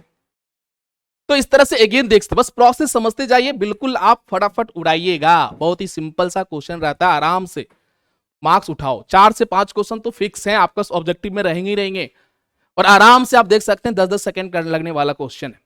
चलिए, बहुत ही बढ़िया। अवकल समीकरण dy upon dx is equal to e raise to the power x plus y का हल क्या होगा। चलिए, तो सबसे पहले वही काम करना है, पहला काम क्या है कि आप पृथक सेपरेट करना वेरिएबल को, पहले यही सोचो क्या हम लोग x वाले सारे टर्म को dx साथ कर सकते हैं, साथ में y वाले को सारे को dy के साथ कर सकते हैं, क्या कर दिए, फिर इंटीग्रेट कर दो, बस पृथक विधि तो यही है। चलिए, तो अब अगर हम लोग यहां पे देखें तो ये हमारे पास dy upon dx is equal to e raise power x plus y है। तो हम लोग बचपन याद करके इसको क्या लिख सकते हैं, e raise power x into e raise power y add होके बन जाएगा। तो अब हम लोग क्या सोचेंगे, अच्छा तो ये हमारे पास क्या आ गया, तो dy upon dx is equal to e raise power x into e raise power y. अब यही सोचेंगे ना कि x के टर्म को x के साथ कर देते हैं, तो यहां से इसको लेके चले जाओ, तो ये इस तरफ आ जाएगा, तो e raise power minus y हो जाएगा dy, और ये e raise power x into dx हो जाएगा। अब दोनों ही तरफ आप क्या करोगे, तो इंटीग्रेट कर दोगे, समाकलन ले लिया। अब जैसे ही आपने समाकलन लिया तो यहां से आप क्या बोलिएगा, इसका y के सापेक्ष में तो minus e raise power minus e y, e raise power minus y आ जाएगा, यहां पे माइनस लग जाएगा। ये जस्ट वही अवकलन है, समाकलन जिस तरह से आप करते हैं। अब यहां पे y के रिस्पेक्ट में है, तो आपने y के सापेक्ष में कर रहे हैं, वो x में था, इस तरफ x में है, तो अब इसका तो e raise power x plus c हो जाएगा। चलिए, बहुत ही बढ़िया। अब अगर हम लोग इसको इस तरफ लेके चले आए तो ई रेस पावर एक्स, ये इस तरफ जाएगा तो प्लस ई रेस पावर माइनस वाई, और प्लस सी अगर इस तरफ रखिएगा तो इस तरफ भी रख सकते हैं, इस तरफ भी छोड़ सकते हैं आप। अगर ऑप्शन में देखिएगा तो ये इसी तरफ के लेके रखा है, तो आप इसी को टिक करके आगे बढ़ जाइएगा। बिल्कुल, तो इसमें ये कोई दिक्कत नहीं, ये इस तरफ भी सी करके इक्वल्स टू सी के कुछ भी लिख सकता था, बात बिल्कुल सेम ही रहता। तो इस तरह से आपको इस क्वेश्चन को सॉल्व कर लेना था। चलिए बहुत ही बढ़िया, नेक्स्ट क्वेश्चन पे आगे आते हैं। अगर यहां पे देखिएगा तो आपको अगेन दिख रहा होगा कि हमें क्या करना है। तो dy अपॉन dx आपके पास किसके इक्वल है, 1 प्लस एक्स। तो आप वही जुगाड़ तो करोगे, क्या जुगाड़ हमारा बन रहा है, पृथक विधि। तो बिल्कुल यहां भी बन रहा होगा। आपको क्या बन रहा है, तो बिल्कुल आराम से देख सकते हैं कि अगर हम लोग यहां पे बात करें तो हमारे पास क्या दिया हुआ है कि dy अपॉन dx जो है भैया वो किसके इक्वल है, तो 1 plus x plus y plus x y के इक्वल है। अच्छा, इतना हमें दिख रहा है कि यहां से y आप कॉमन लीजिएगा, तो 1 प्लस एक्स को तो अभी छोड़ दो साथ अकेले, यहां से y कॉमन कीजिएगा तो 1 प्लस एक्स ही बचेगा। अच्छा, अब आपको यह भी दिख गया कि यहां से 1 प्लस एक्स पूरे से कॉमन ले सकते हैं, तो ले लिया, तो यहां 1 बच गया और यहां पे y बच गया ओनली। तो इस तरह से तो यही किसके इक्वल आ गया, तो dy अपॉन dx हमारे पास इस तरह से आ गए। जैसे ही आपने ये देखा तो अब तो वही काम करना है कि x वाले को x के साथ और y वाले को y के साथ। अब अगर आप इसको इस तरफ लेके आइएगा तो ये क्या हो जाएगा, तो dy अपॉन में 1 प्लस वाई बन जाएगा, और x इस तरफ जाके 1 प्लस एक्स dx बन जाएगा। बहुत ही सरल, अब तो सिंपल आ गया। अब दोनों ही तरफ आप क्या कर दीजिएगा, तो इंटीग्रेट कर दीजिएगा। अब जैसे इंटीग्रेशन कीजिएगा तो ये क्या बन जाएगा, तो 1 अपॉन 1 प्लस वाई है तो ये लॉग में चला जाएगा, और इस तरफ 1 का तो x हो जाएगा x के सापेक्ष में, और x का x स्क्वायर बाई 2 बोल दीजिएगा, और प्लस सी या k आप तो ऐड कर ही दीजिएगा। अब अगर आप ऑप्शन यहीं पे छोड़ रखा होगा तो बिल्कुल आप यहीं पे छोड़ देना है। तो आपको ऑप्शन दिख रहा होगा ख ऑप्शन, बिल्कुल आपको एज इट इज दिया हुआ है, तो आप टिक करके आगे बढ़ोगे कि नहीं बढ़ोगे, बिल्कुल बढ़ेंगे। चलिए अगेन आप देख सकते हैं पूरा बिहार बोर्ड में गर्दा उड़ा देना, समझ रहे ना, गर्दा उड़ाना समझते हैं तो बिल्कुल आराम से जो है ना आप धुआं उड़ा सकते हैं। चलिए नेक्स्ट क्वेश्चन पे आते हैं। बिंदु 1,0 से गुजरने वाली वक्ररेखा का समीकरण जो अवकल समीकरण दिस को संतुष्ट करती है, निम्नांकित में से कौन सा होगा। चलिए बहुत ही बढ़िया, तो अब अगर हमें इसे सॉल्व करना है और बिंदु 1,0 से सेटिस्फाई कर, वो सी जो के आप यूज करते हैं ना, उसी के लिए उस के या सी को फाइंड करने के लिए ये 1,0 मतलब x का वैल्यू 1 जब है तो y का वैल्यू क्या है, तो 0 है। चलिए बहुत ही बढ़िया, इसको भी देख लेते हैं हम लोग। तो अगर आप ध्यान से देखें तो हमारे पास क्या दिया हुआ है, 1 प्लस वाई स्क्वायर dx, इसको इस तरफ लेके चले जाइए तो एक्स वाई डी वाई हो जाएगा। चलिए अब y वाले टर्म को आप इस तरफ सेंड कर दो, एक साथ कर दीजिए, तो ये इस तरफ आपका क्या दिख रहा हो कि क्यों ना इसी को इस तरफ सेंड कर दो और x को इस तरफ लेके चले आए, ज्यादा अच्छा रहेगा। तो ये इस तरफ जाएगा तो y upon 1 plus y square हो जाएगा, बिल्कुल। चलिए फिर ये क्या हो जाएगा, तो dy हो जाएगा। अब आपको इजिली दिख रहा होगा कि अगर हम लोग अब इंटीग्रेट कर दें, तो चलिए इंटीग्रेट कर देते हैं, बहुत ही बढ़िया। अब अगर हम लोग इंटीग्रेट कर दिया तो इस तरफ तो log x हो जाएगा, इस तरफ अगर आप ध्यान से देखिएगा तो क्यों ना हम लोग यहां पे वाई स्क्वायर को t मान लें, तो वाई स्क्वायर को अगर आप t बोलिएगा तो 2y dy क्या हो जाएगा, तो dt के इक्वल हो जाएगा। तो यहां से y dy को आप क्या बोलिएगा, तो हाफ dt बोल दीजिएगा। चलिए तो अब अगर हम लोग यहां देखें तो इस तरफ तो आपके पास log x हो जाएगा, इस तरफ अगर आप ध्यान से देखिए तो हाफ बाहर आ जाएगा और y dy की जगह पे dt बोल दीजिएगा, और 1 प्लस ये कितना हो जाएगा, वाई स्क्वायर को आपने t बोल दिया है।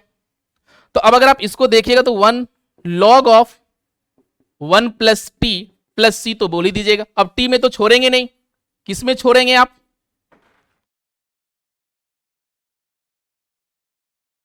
तो ये आपके पास चूंकि सभी टर्म log में ही है। देखो अब इस तरह से भी अगर आप यहां पे ध्यान से देखिएगा ना, क्या देखिएगा ध्यान से, तो आपको क्या दिख रहा होगा कि हमारे पास कुछ इस तरह का है, तो ये 1/2 यहां पे आ जाएगा। चलिए तो इस c को भी आप log c तो बोल ही सकते हैं ना, या ऐसा करते हैं कि इस तरफ c कर देते थे। चलिए तो ऐसा भी आप आराम से कर सकते, जैसा आपको मान लो c मैंने इस तरफ ऐड किया, इस तरफ भी तो ऐड कर सकते थे, तो कुछ ऐसा ही आसानी से हो जाता फिर, है ना। इधर थोड़ा सा आपको कि अगर हम लोग यहां पे ऐड कर दें, और ये चीज बिल्कुल आप कर सकते हैं, अगर मैं यहां पे c ना बोल के log c बोल दें तो और भी अच्छा लगेगा आपको, कैसे लगेगा तो अभी देखते हैं।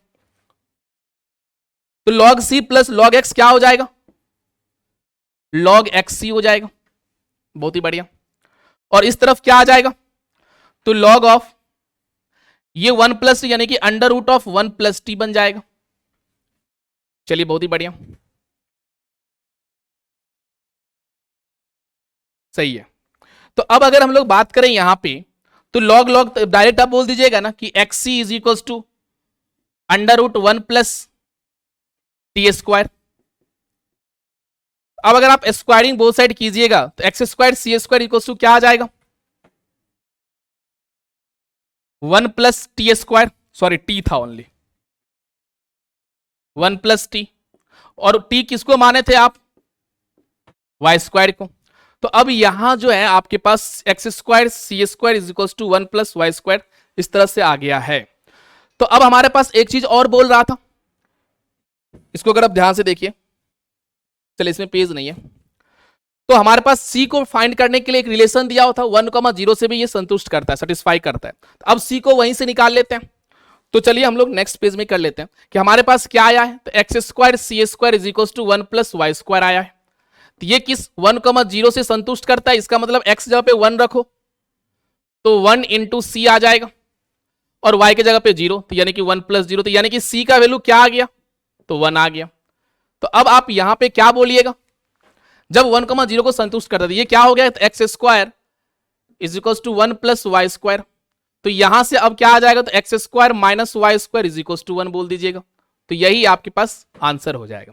तो इस तरह से आपने देखा कि हमारा ऑप्शन कौन सा ट्रू हो जाएगा, तो x square minus y square equal to 1।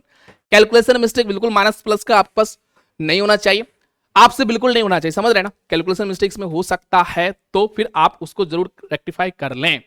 चलिए anyway, but process again same चीज हम लोग यहां पे कर रहे हैं, तो बिल्कुल इसी तरह से आपका रहना चाहिए। चलिए जब भी आपका इस तरह से बिंदु दे देगा ना, तो आपको समझ आना है सी या के जो आपने कांस्टेंट ऐड करे उसी को फाइंड करने के लिए बोल रहा है। चलिए बहुत ही बढ़िया। नेक्स्ट अगर हम लोग बात करें अवकल समीकरण दिस, अच्छा इस चीज को आप ध्यान से देखना पड़ेगा, इसमें कुछ याद भी रखना होगा आराम से। तो अगर आप इसको ध्यान से देखिएगा, पहले तो इसको ध्यान से देखिए, सिर्फ इसी को, ये क्या लिखा हुआ है।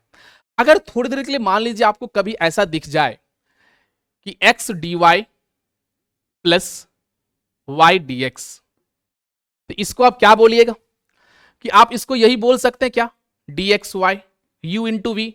पहले आप क्या कीजिएगा, एक्स को छोड़ दिया, वाई को डिफ्रेंशिएट कर दिया, फिर आपने एक्स को डिफ्रेंशिएट, वाई को छोड़ दिया, एक्स को, तो यही चीज लिखा हुआ है ना।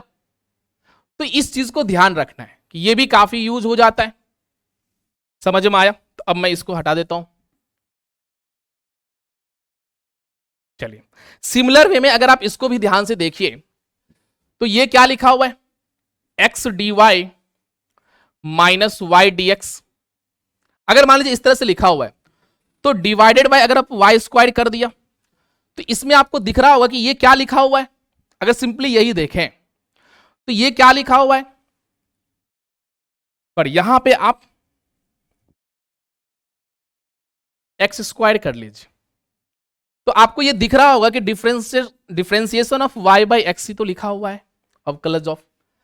अब ऊपर यू अपॉन वी वाला फंडा यूज कीजिएगा, नीचे वाले को छोड़ दिया, ऊपर वाले का डिफरेंशिएशन डी वाई, फिर माइनस नीचे वाले का डीएक्स इंटू ऊपर वाला, और नीचे वाले क्या करते हैं, स्क्वायर कर देते हैं। जब कभी आपको ऐसा हुआ दिखा हुआ लिखा हुआ मिल जाए ना, तो आप उसके जगह पे ये चीज रिप्लेस कर सकते हैं।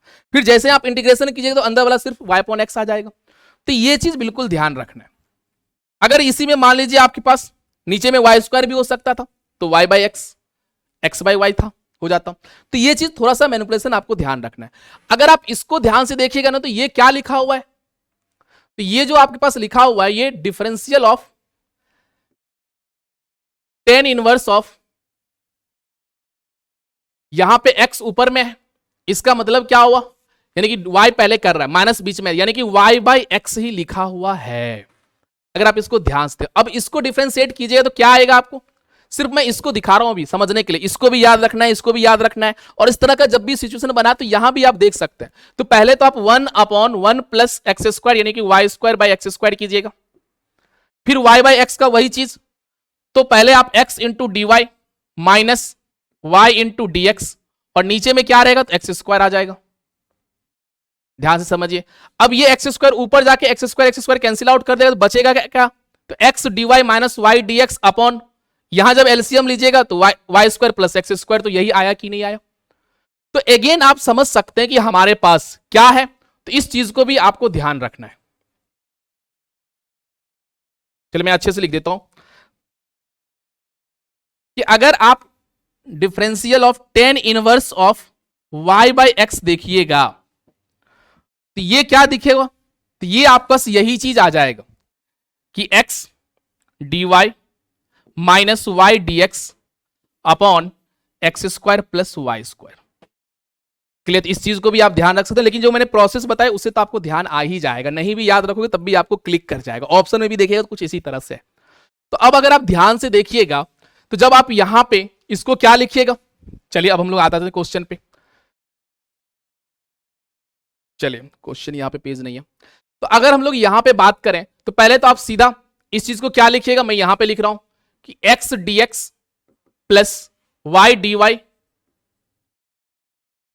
प्लस इस चीज को आप अगेन क्या बोल दीजिएगा, tan inverse of y by x, अभी जो हम लोग ने देखा, इज इक्वल टू 0।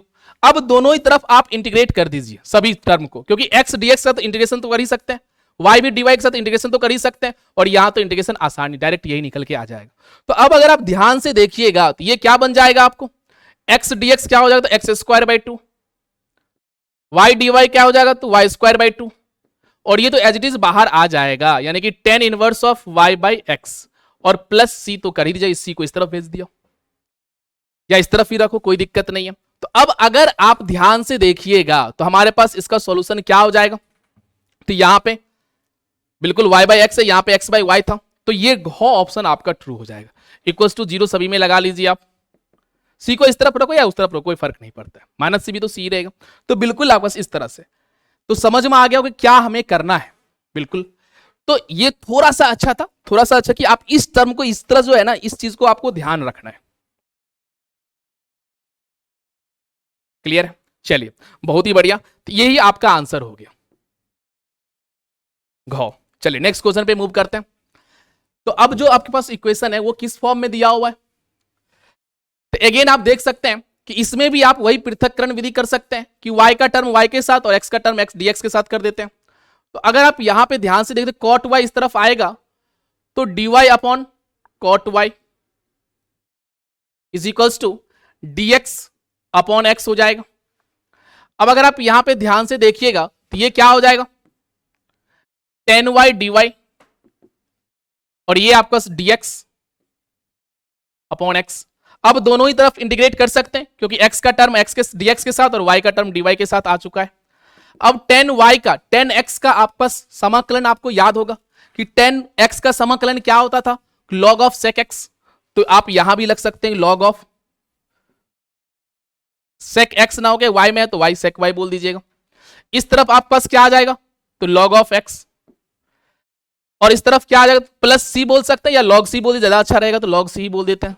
तो इसलिए आप देख सकते हैं कांस्टेंट में कोई नहीं, c था log c log कुछ भी बोल सकते हैं, यहां पे आपके मन है साइन ऑफ c तो साइन ऑफ c बोल दे, वो भी तो एक कांस्टेंट ही है। चलिए तो अब अगर आप ध्यान से देखें तो ये क्या बन जाएगा, तो ये तो आपका log ऑफ sec y ही लिखा हुआ और इसको आप क्या बोलिएगा log x ही लिखा हुआ है। तो अब यहां से log का log टर्म दोनों इक्वल है, इसका मतलब sec y is equal to xc बोल दीजिएगा। क्या यही ऑप्शन में दिया हुआ है? अच्छा 10 नहीं दिया हुआ है, यहां पे देख सकते हैं। तो अब थोड़ा सा क्या किया कि sec को आप इस तरह से कर सकते हैं कि 1 upon cos y is equal to x into c. अच्छा c को इस तरफ लेके चले आओ तो 1 अपॉन सी और x cos y हो जाएगा। 1 अपॉन सी को अगेन आप k बोल दीजिए, कुछ भी बोल सकते हैं, तो x cos y is equal to k या c कुछ भी बोलिए, कांस्टेंट में तो कोई फर्क नहीं पड़ता है। तो अब आपका ऑप्शन दिख रहा होगा x cos y equal to c, इस तरह से, या k बोल दीजिए। तो इस तरह से आपका आंसर क्या हो जाएगा, तो क आंसर आपका करेक्ट हो जाएगा। चलिए बहुत ही बढ़िया। अवकल समीकरण cos x dx cos y dy का हल करें। तो अगर आप देखिए तो x x के साथ ही है, dx के साथ है, और y वाला dy के साथ ही है, तो डायरेक्ट आप यहीं पे आप क्या कर दीजिएगा, दोनों तरफ इंटीग्रेट कर दीजिएगा, क्योंकि यहां पे ही आपके पास cos ऑफ x dx के साथ ही है, और फिर cos y वाला टर्म dy के साथ ऑलरेडी दिया हुआ है, तो आप यहीं पे क्या कर दीजिएगा, इसको दोनों तरफ इंटीग्रेट कर दिया, क्योंकि आसानी से कर ही सकते हैं। तो अब अगर आप ध्यान से देखिए तो cos x का क्या होता है, समाकलन क्या होता है, sin x होता है, तो sin x हो गया। cos y dy में y के सापेक्ष में तो अगेन sin y हो जाएगा, और इक्वल्स टू सी इस तरफ या सी इस तरफ, जिस तरफ मन है उस तरफ रख दीजिए।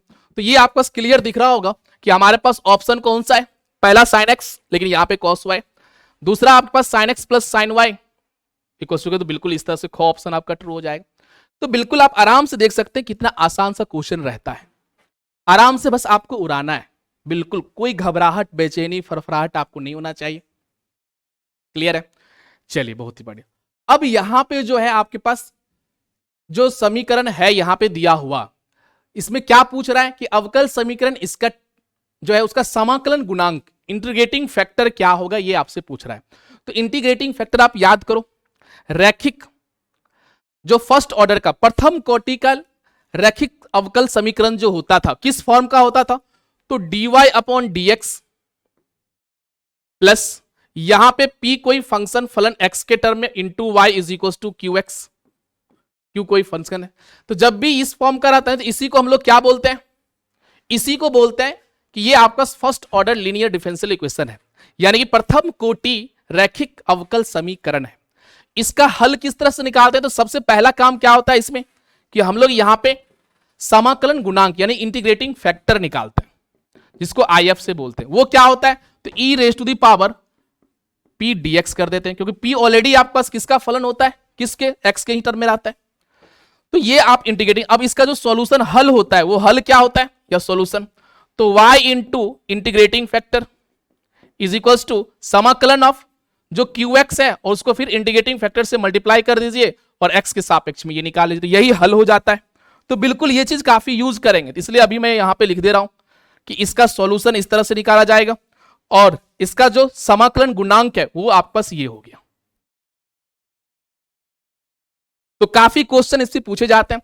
तो अब अगर आप ध्यान से देखिए यहां पे, कैसे, ध्यान से, तो ध्यान से अगर आप देखोगे तो इस cos स्क्वायर x को आप इस तरफ सेंड कीजिएगा तो dy अपॉन dx, तो यहां पे क्या आ जाएगा sec square x into y, और इस तरफ आपके पास क्या आ जाएगा तो tan x upon sec square x, sorry cos square x, क्योंकि आपने डिवाइड कर दिया, इसको ऊपर लेके चला गया। अब आपको क्लियर दिख रहा है कि p का काम तो यही कर रहा है। अब इसमें समाकलन गुणांक क्या होता है, यानी कि इंटीग्रेटिंग फैक्टर, ये क्या होता है, तो e raise to the power p जो है उसको x के सापेक्ष में आप समाकलन निकाल देते हैं। तो अब अगर आप ध्यान से देखिएगा तो यहां पे क्या है हमारे पास sec स्क्वायर x dx। अब sec स्क्वायर x का इंटीग्रेशन तो आपको पता ही है समाकलन क्या होता है, तो tan x का डिफरेंशिएशन sec स्क्वायर x होता है, तो sec स्क्वायर x का समाकलन क्या हो जाएगा, यानी कि इंटीग्रेशन तो tan x हो जाएगा, तो e रेज पर tan x, इसमें c वगैरह ऐड नहीं करते, तो सिर्फ आपको समाकलन गुणांक यहां पे पूछा है, यानी कि इंटीग्रेटिंग फैक्टर, तो यही आपका क्या हो गया, तो आंसर हो गया। तो अगर आप ध्यान से देखिए तो को ऑप्शन आपका बिल्कुल यही है। तो समाकलन गुणांक पे भी काफी क्वेश्चन पूछे जाते हैं, समाकलन गुणांक इंटीग्रेटिंग फैक्टर पे काफी क्वेश्चन भर भर के आपको दिखेंगे, तो बिल्कुल आपको बस इस फॉर्म में देखना है कि p का काम कौन कर रहा है, p निकल गया, समझ में आ गया, तो e रेज पर p dx कर देना है। फिर अगर सॉल्यूशन पूछ दिया जब भी इस फॉर्म का रहेगा, प्रथम कोटि का लीनियर डिफरेंशियल इक्वेशन यानी कि रैखिक अवकल समीकरण रहेगा, तो आप उसका सॉल्यूशन इस तरह से कि y तो जो है y ही है, इंटीग्रेटिंग फैक्टर जो अभी निकाला है यहां पे कर देते multiply is equals to qx तो रहेगा ही रहेगा, जैसे यहां पे देखिएगा तो qx का काम ये कर रहा है, इनटू में इंटीग्रेटिंग फैक्टर आप मल्टीप्लाई कर दीजिएगा, फिर उसका समाकलन निकाल लेना। करेंगे भी कुछ क्वेश्चन में भी कई सारे क्वेश्चन इस तरह से भी पूछा गया है। तो बिल्कुल आपको बेहिचक किसी भी तरह का आपको बेचैनी, फरफराहट, घबराहट अगर हो तो बिल्कुल आप पूछ सकते हैं। चलिए हम लोग आगे बढ़ते हैं। नेक्स्ट जो आपके पास है इसमें अच्छा भैया तो कोटि वाला वही आ गया, बचपन वाला बात, अब तो कोटि घात ये सब तो कोई एकदम उड़ा दीजिएगा, समझ रहे ना, बिल्कुल देख के फेंक के मारिएगा, मतलब समझ रहे ना। चलिए तो अब अगर आप यहां पे ध्यान से देखिए तो हमें क्या बोल रहे हैं, कोटि, कोटि क्या होता है, उच्चतम कोटि का अवकलज कितना है उसमें प्रेजेंट। तो भैया अवकलज जो है dy अपॉन dx एक ही कोटि का हुआ, तो उच्चतम कोटि तो एक ही हो जाएगा इस तरह से, माइनस तो कभी आंसर हो भी नहीं सकता है, समझ रहे ना, निगेटिव तो कभी कोटि या घात आपका होता भी नहीं है, इसलिए आपको ध्यान रखना है। चलिए बहुत ही बढ़िया भैया जी, फिर से घात ही आ गया। तो अवकल समीकरण इसका घात पूछ रहा है, तो घात क्या होता है भैया, उच्च कोटि का जो पावर है, उच्च कोटि क्या है, यहाँ पे 1 है, यहाँ पे 2 है, इसका पावर कितना है, तो 1 ही है, तो यहाँ पे घात कितना हो जाएगा, तो 1 ही हो जाएगा। इस तरह से ख ऑप्शन आप ट्रू कर दीजिएगा। समझ में आया कि नहीं? 4 मत बोल देना, क्योंकि 4 किस पे है, एक ही कोटि पे, उच्चतम कोटि का जो घात है, तो उच्चतम कोटि तो dy/dx² है, तो उसका घात कितना है, तो 1 है, इसलिए घात जो होता है ना उच्चतम कोटि का पावर, तो बिल्कुल आपका ख हो जाएगा। अवकल समीकरण e⁻x dx plus e⁻y dy को हल करना है बिल्कुल आपको। चलिए, तो अब अगर आप यहां पे ध्यान से देखिएगा तो ये भी तो x का टर्म x के साथ ही है, y का टर्म y के साथ ही, तो बताइए, तो बहुत ही सरल दे दिया। तो अब अगर ex दोनों तरफ इंटीग्रेट यहीं से कर दीजिए आप, कोई दिक्कत, हमें सेपरेट ऑलरेडी दिया हुआ है, पृथक्करण विधि ऑलरेडी इस तरह से दिया ही हुआ है। तो e⁻x का इंटीग्रेशन x के सापेक्ष में e⁻x ही हो जाएगा, प्लस e⁻y का तो e⁻y हो जाएगा, और c के जो करना है उधर कर लीजिए आप। तो बिल्कुल आपको पहला ही ऑप्शन यही दिया होता। देख सकते हैं कितना एकदम उड़ाने वाला, फूक के। समाकलन का गुणांक वही इंटीग्रेटिंग फैक्टर आपसे पूछ रहा है, क्या होता है, तो आपको पहले से बता दिया हूं अभी जस्ट। तो अगर आप यहां पे ध्यान से देखिएगा तो सबसे पहले p का काम कौन कर रहा है, तो 1/x। तो अब इंटीग्रेटिंग फैक्टर होता क्या है, तो e⁻, p को x के सापेक्ष में समाकलन ऊपर में फाइंड करके पटक देते हैं e के ऊपर। तो अब अगर आप यहां पे ध्यान से देखिएगा तो 1/x dx हो जाएगा। अच्छा, 1/x dx ये क्या होता है, log x, तो e⁻log x। अब आपको पता है कि यहां पे जो भी log उसका बेस क्या होता है, e होता है, तो डायरेक्ट आप यहां से क्या बोल दीजिएगा, यहां भी e यहां भी, तो ये डायरेक्ट x बाहर आ जाएगा। तो ये चीज आपको ध्यान रखना है, क्या ध्यान रखना है कि अगर a⁻, log का यहां भी बेस और यहां पे आर्गुमेंट n, तो डायरेक्ट n बाहर आता है। तो इस चीज का काफी यूज होता है, दोनों तरफ बेस तो e है, तो डायरेक्ट x आपका बाहर आके यही आपका इंटीग्रेटिंग फैक्टर हो गया। तो अब अगर आप ऑप्शन देखिएगा तो ख ऑप्शन बिल्कुल टिक करके आगे बढ़ जाइएगा। नेक्स्ट आपके पास वही सेम क्वेश्चन, समाकलन का गुणांक पूछ रहा है, इस बार भी आपके पास वही है, इजिली आप देख सकते हैं। इसमें क्या डिफरेंस था, दोनों तो सेम ही है ना। अच्छा, इस तरफ आपके पास चेंज था, 1/x² है, इस तरफ क्या है, ओनली x² है। तो भैया जी आप h and w आप ले लो, इसको आप खुद से कर देना, आंसर तो आपको पता चल ही गया है, क्योंकि समाकलन गुणांक ही आपसे पूछ रहा है। चलिए, अगेन आप देख सकते हैं कि यहां भी आपका समाकलन गुणांक, तो अगेन देख सकते हैं कितना क्वेश्चन पूछता है इस पे। तो अब अगर आप यहां पे समाकलन गुणांक देखिएगा तो अब p का काम कौन कर रहे हैं, तो भैया जी p का काम तो हमारे पास 10x कर रहे हैं। तो e⁻, इंटीग्रेटिंग फैक्टर यानी कि समाकलन गुणांक क्या हो जाएगा, तो p dx कर दीजिएगा, देख रहे हैं आप। तो e⁻, p का काम 10x dx कर दीजिएगा, और 10x का आपको समाकलन याद है क्या होता है, log sec x होता है। इसका मतलब क्या होगा, e⁻, log का बेस में यहां भी, और ये आपका sec x हो गया, तो डायरेक्ट आप बाहर sec x बोल दीजिएगा ना, तो यही आपके पास क्या आ गया, तो इंटीग्रेटिंग फैक्टर आ गया। तो यानी कि को ऑप्शन अगेन टिक करके आप आगे बढ़ जाइएगा। तो रैखिक अवकल समीकरण में आपको बिल्कुल ध्यान रखना है कि dy/dx plus p into y is equals to qx form में रहेगा। तो y के साथ जो मल्टीप्लाई होता है ना वही आपका p का काम करता है, बाहर जो है पूरा का पूरा वो आपका q का काम करता है। हल अगर पूछता है तो वो भी आगे कुछ क्वेश्चन पूछा है, वहां ही देख लेंगे हम लोग, यहां क्यों करें। चलिए, बहुत ही बढ़िया। रैखिक अवकल समीकरण इसका जो है समाकलन गुणांक अगेन आप देख सकते हैं।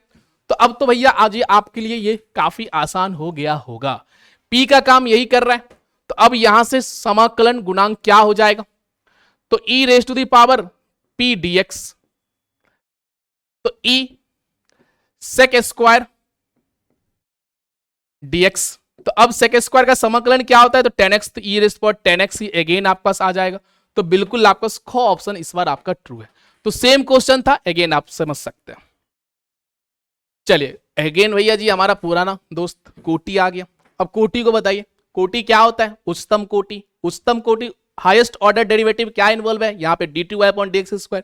तो बिल्कुल अब कोटि क्या बोल दीजिएगा, तो कोटि भैया जी हमारा 2 हो जाएगा, टिक करके आगे बढ़ जाएगा। तो अगेन जैसा कि मैं आपको बता रहा हूं ना कि बिल्कुल कि बहुत ही आसान क्वेश्चन इसमें रहता है, तो आराम से जो है ना आप इसको आराम से टिक करो और फिर आगे बढ़ो, क्योंकि इस टॉपिक को अगेन आप इतना क्वेश्चन कर 5-6 क्वेश्चन तो रखा हुआ है आपके पास ऑब्जेक्टिव में, समझ रहे हैं ना, और सब्जेक्टिव में भी 2 मार्क्स में यही टाइप का आ जाएंगे। तो बिल्कुल आपके पास सब्जेक्टिव और ऑब्जेक्ट 2 मार्क्स और 5 मार्क्स में एक क्वेश्चन रहेंगे, लेकिन ऑब्जेक्टिव में आपके पास 5 क्वेश्चन कम से कम रहेंगे ही रहेंगे।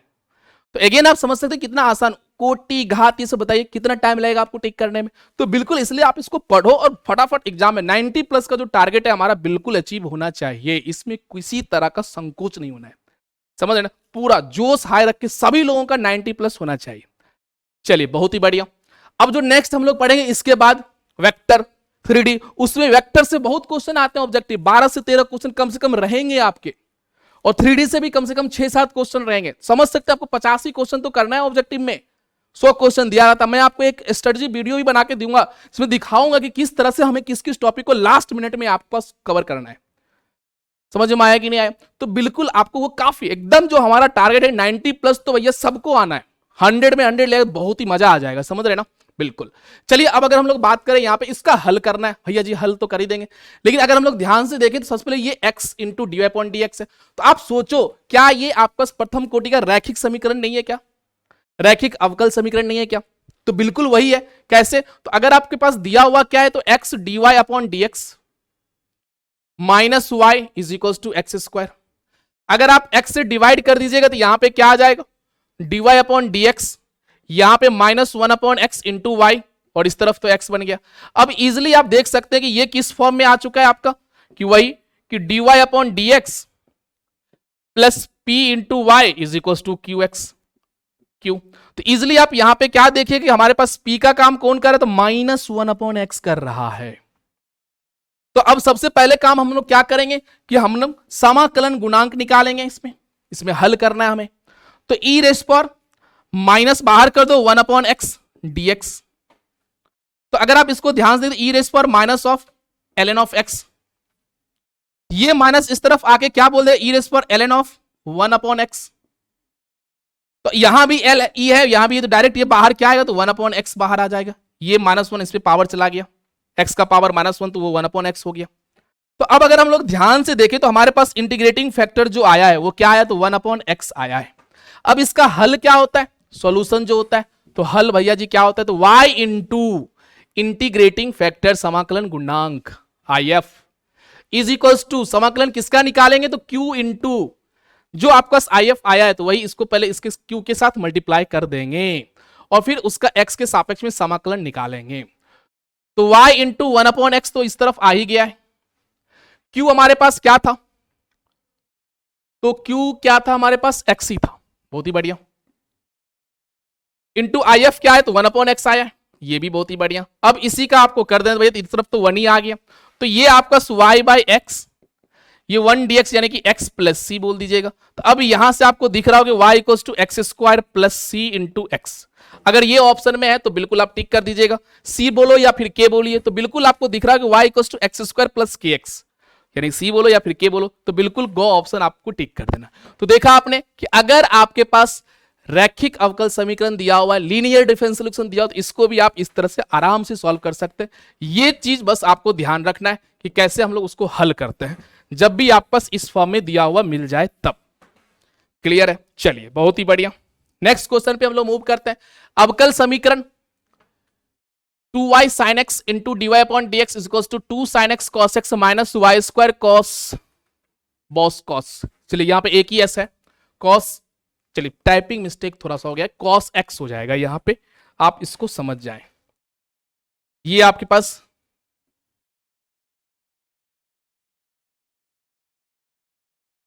यहां पे x कर दीजिए आप इसको,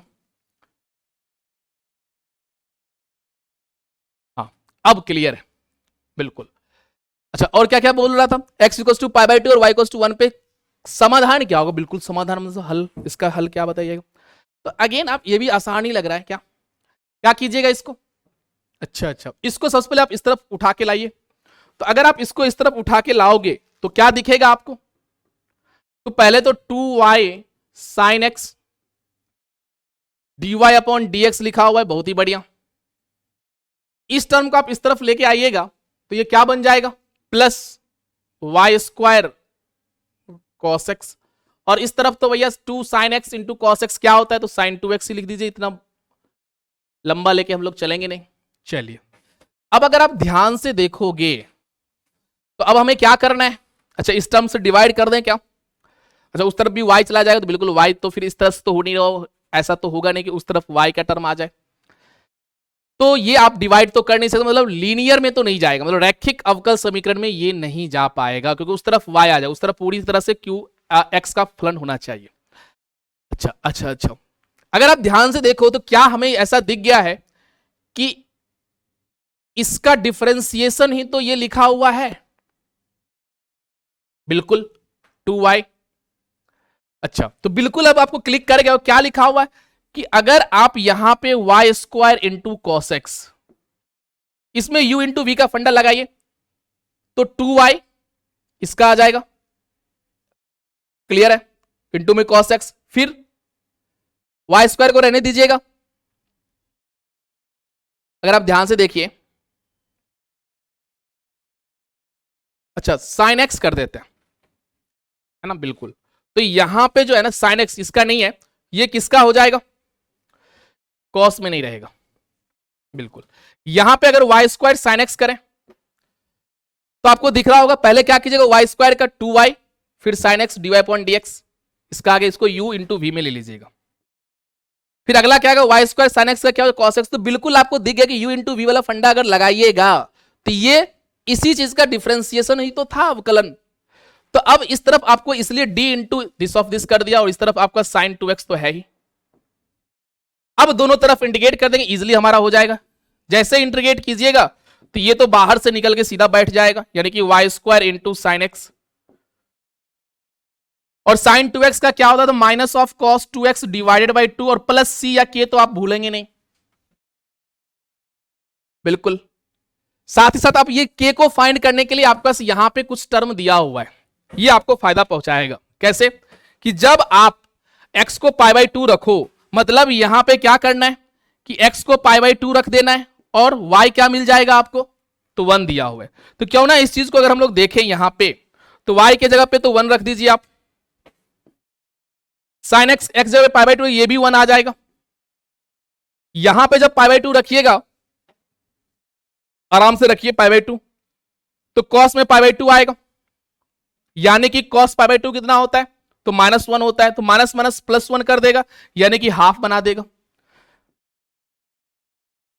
तो 1 इंटू 1 इस तरफ तो आपका 1 ही आ गया, तो c का वैल्यू क्या आ गया, तो हाफ आ गया, बहुत ही बढ़िया। तो c का वैल्यू आपके पास हाफ आ चुका है। तो बस अब अगर आप यहां पे रखिएगा c का, यानी c या k बोले जो भी आए, c नहीं है यहां पे k है तो k ले लीजिए। चलिए k का वैल्यू आपके पास हाफ आ चुका है। तो अब अगर हम लोग ध्यान से देखें तो यहां पे हमारे पास क्या आएगा कि y square sin x is equal to minus cos 2x by 2, और k का वैल्यू कितना आया, तो हाफ आया है। अब यहां पे अगर आप हाफ कॉमन कर लीजिए तो ये क्या बन जाएगा, 1 माइनस कॉस 2x।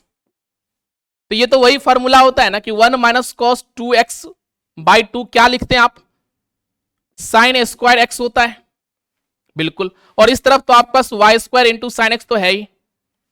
अब एक साइन को इस तरफ जैसे ही सेंड कीजिएगा तो आपको क्लियर दिख गया होगा कि y square is equal to, एक साइन से कैंसिल हो जाएगा तो बचेगा क्या, तो आपका साइन एक्स ही बचेगा। तो अब आपको क्लियर मजा आ गया होगा कि हमारा जो आंसर है वो क आ गया। तो बस इसमें कुछ थोड़ा सा अच्छा कि आपको यहां पे दिखने वाला था कि अच्छा वाई स्क्वायर का 2y है, साइन का कॉस है, इसका मतलब हमने इसी का जस्ट ये पूरा का पूरा कुछ नहीं था, ये यही लिखा हुआ था, और साइन 2 दोनों तरफ इंडिकेट कर दिया। तो अगेन आप देख सकते थोड़ा सा आराम से जस्ट मैनिपुलेशन था, आराम से आप इसको हैंडल कर सकते हैं, बहुत ही बढ़िया। चलिए नेक्स्ट क्वेश्चन पे हम लोग आते हैं। तो नेक्स्ट क्वेश्चन में अगेन हमें समाधान ही निकालना है, तो समाधान क्या होगा, तो चलिए, तो dy upon d x plus y 10x, अच्छा ये तो हम लोगों ने कर लिया था, नहीं किया था क्या, अच्छा इसका हल पूछ रहा है। चलिए यहां पे हम लोगों ने क्या किया था, इसका समाकलन गुणांक इंटीग्रेटिंग फैक्टर निकाला था। चलिए सबसे पहले अगर आप ध्यान से देखिएगा तो ये आपके पास p का काम कर रहा है, और ये आपके पास q का काम कर रहा है। तो सबसे पहला काम क्या होता है, तो समाकलन गुणांक, तो ये क्या होता है, ई रेस पावर p dx। तो ये क्या आ जाएगा आपका, p क्या है, तो 10x, यानी कि 10x रख देंगे यहां पे। अच्छा बहुत ही बढ़िया, मजा आ गया होगा। 10x का समाकलन आपको याद है log sec x होता है, तो e raise power ln of sec x आप बोल दीजिएगा, क्योंकि log लिखो या ln लिखो बेस ई रहना चाहिए, ऑलवेज रहता भी है। तो ये डायरेक्ट हमारे पास बाहर क्या आएगा, तो sec x, ये तो हम लोगों को काफी अच्छे से समझ ले। तो हमारे पास इस तरह से क्या आ गया, तो हमारे पास जो समाकलन गुणांक आया, इंटीग्रेटिंग फैक्टर आया, वो क्या आया है, तो sec x आया गया है। अब जो हल होता है, सॉल्यूशन जो होता है, वो क्या होता है, वो तो हमारे पास y into I F is equal to समाकलन of q into I F, और फिर उसका x के सापेक्ष में ही समाकलन निकालते हैं। तो अगर हम लोग y इंटू आई एफ क्या आया है, तो sec x आया है, बहुत ही बढ़िया। q क्या है भैया जी, तो वो भी sec x ही है, तो sec x into sec x, तो इस तरफ sec स्क्वायर x आप लिखोगे कि नहीं लिखोगे, बिल्कुल सर लिखेंगे। और इस तरफ sec स्क्वायर x का इंटीग्रेशन क्या हो जाएगा, tan x का डिफरेंशिएशन अवकलन क्या होता था, sec स्क्वायर x होता था, तो sec स्क्वायर x का समाकलन क्या हो जाएगा, तो tan x हो जाए। तो बिल्कुल आप यहां पे tan x लिखोगे और प्लस c या k तो बिल्कुल नहीं भूलेंगे। तो अब अगर हम लोग यहां पे ध्यान से देखें, क्या यही फॉर्म लिखा है क्या, तो ये आपसे मजे ले रहा है, समझ रहे हैं, यहीं पे छोड़ देता y into sec x equal to tan x plus k, तो ये आपका मजा लेना चाह रहा है, तो इसलिए हम लोग क्या करते हैं कि यहां पे इसको थोड़ा सा और रीअरेंज करना पड़ेगा। तो चलिए हम लोग रीअरेंज कर देते हैं। तो रीअरेंज कीजिएगा तो अब आपको दिख रहा होगा कि जैसे ही आप सेक एक्स से डिवाइड कीजिएगा यहां पे, चलिए तो y इक्वल टू क्या लिखिएगा,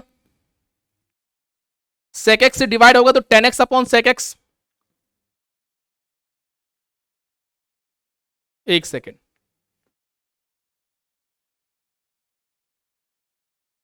तो टेन एक्स क्या हो जाएगा, तो sign x upon cos x, तो वन अपॉन तो कॉस एक्स ऊपर चला जाएगा,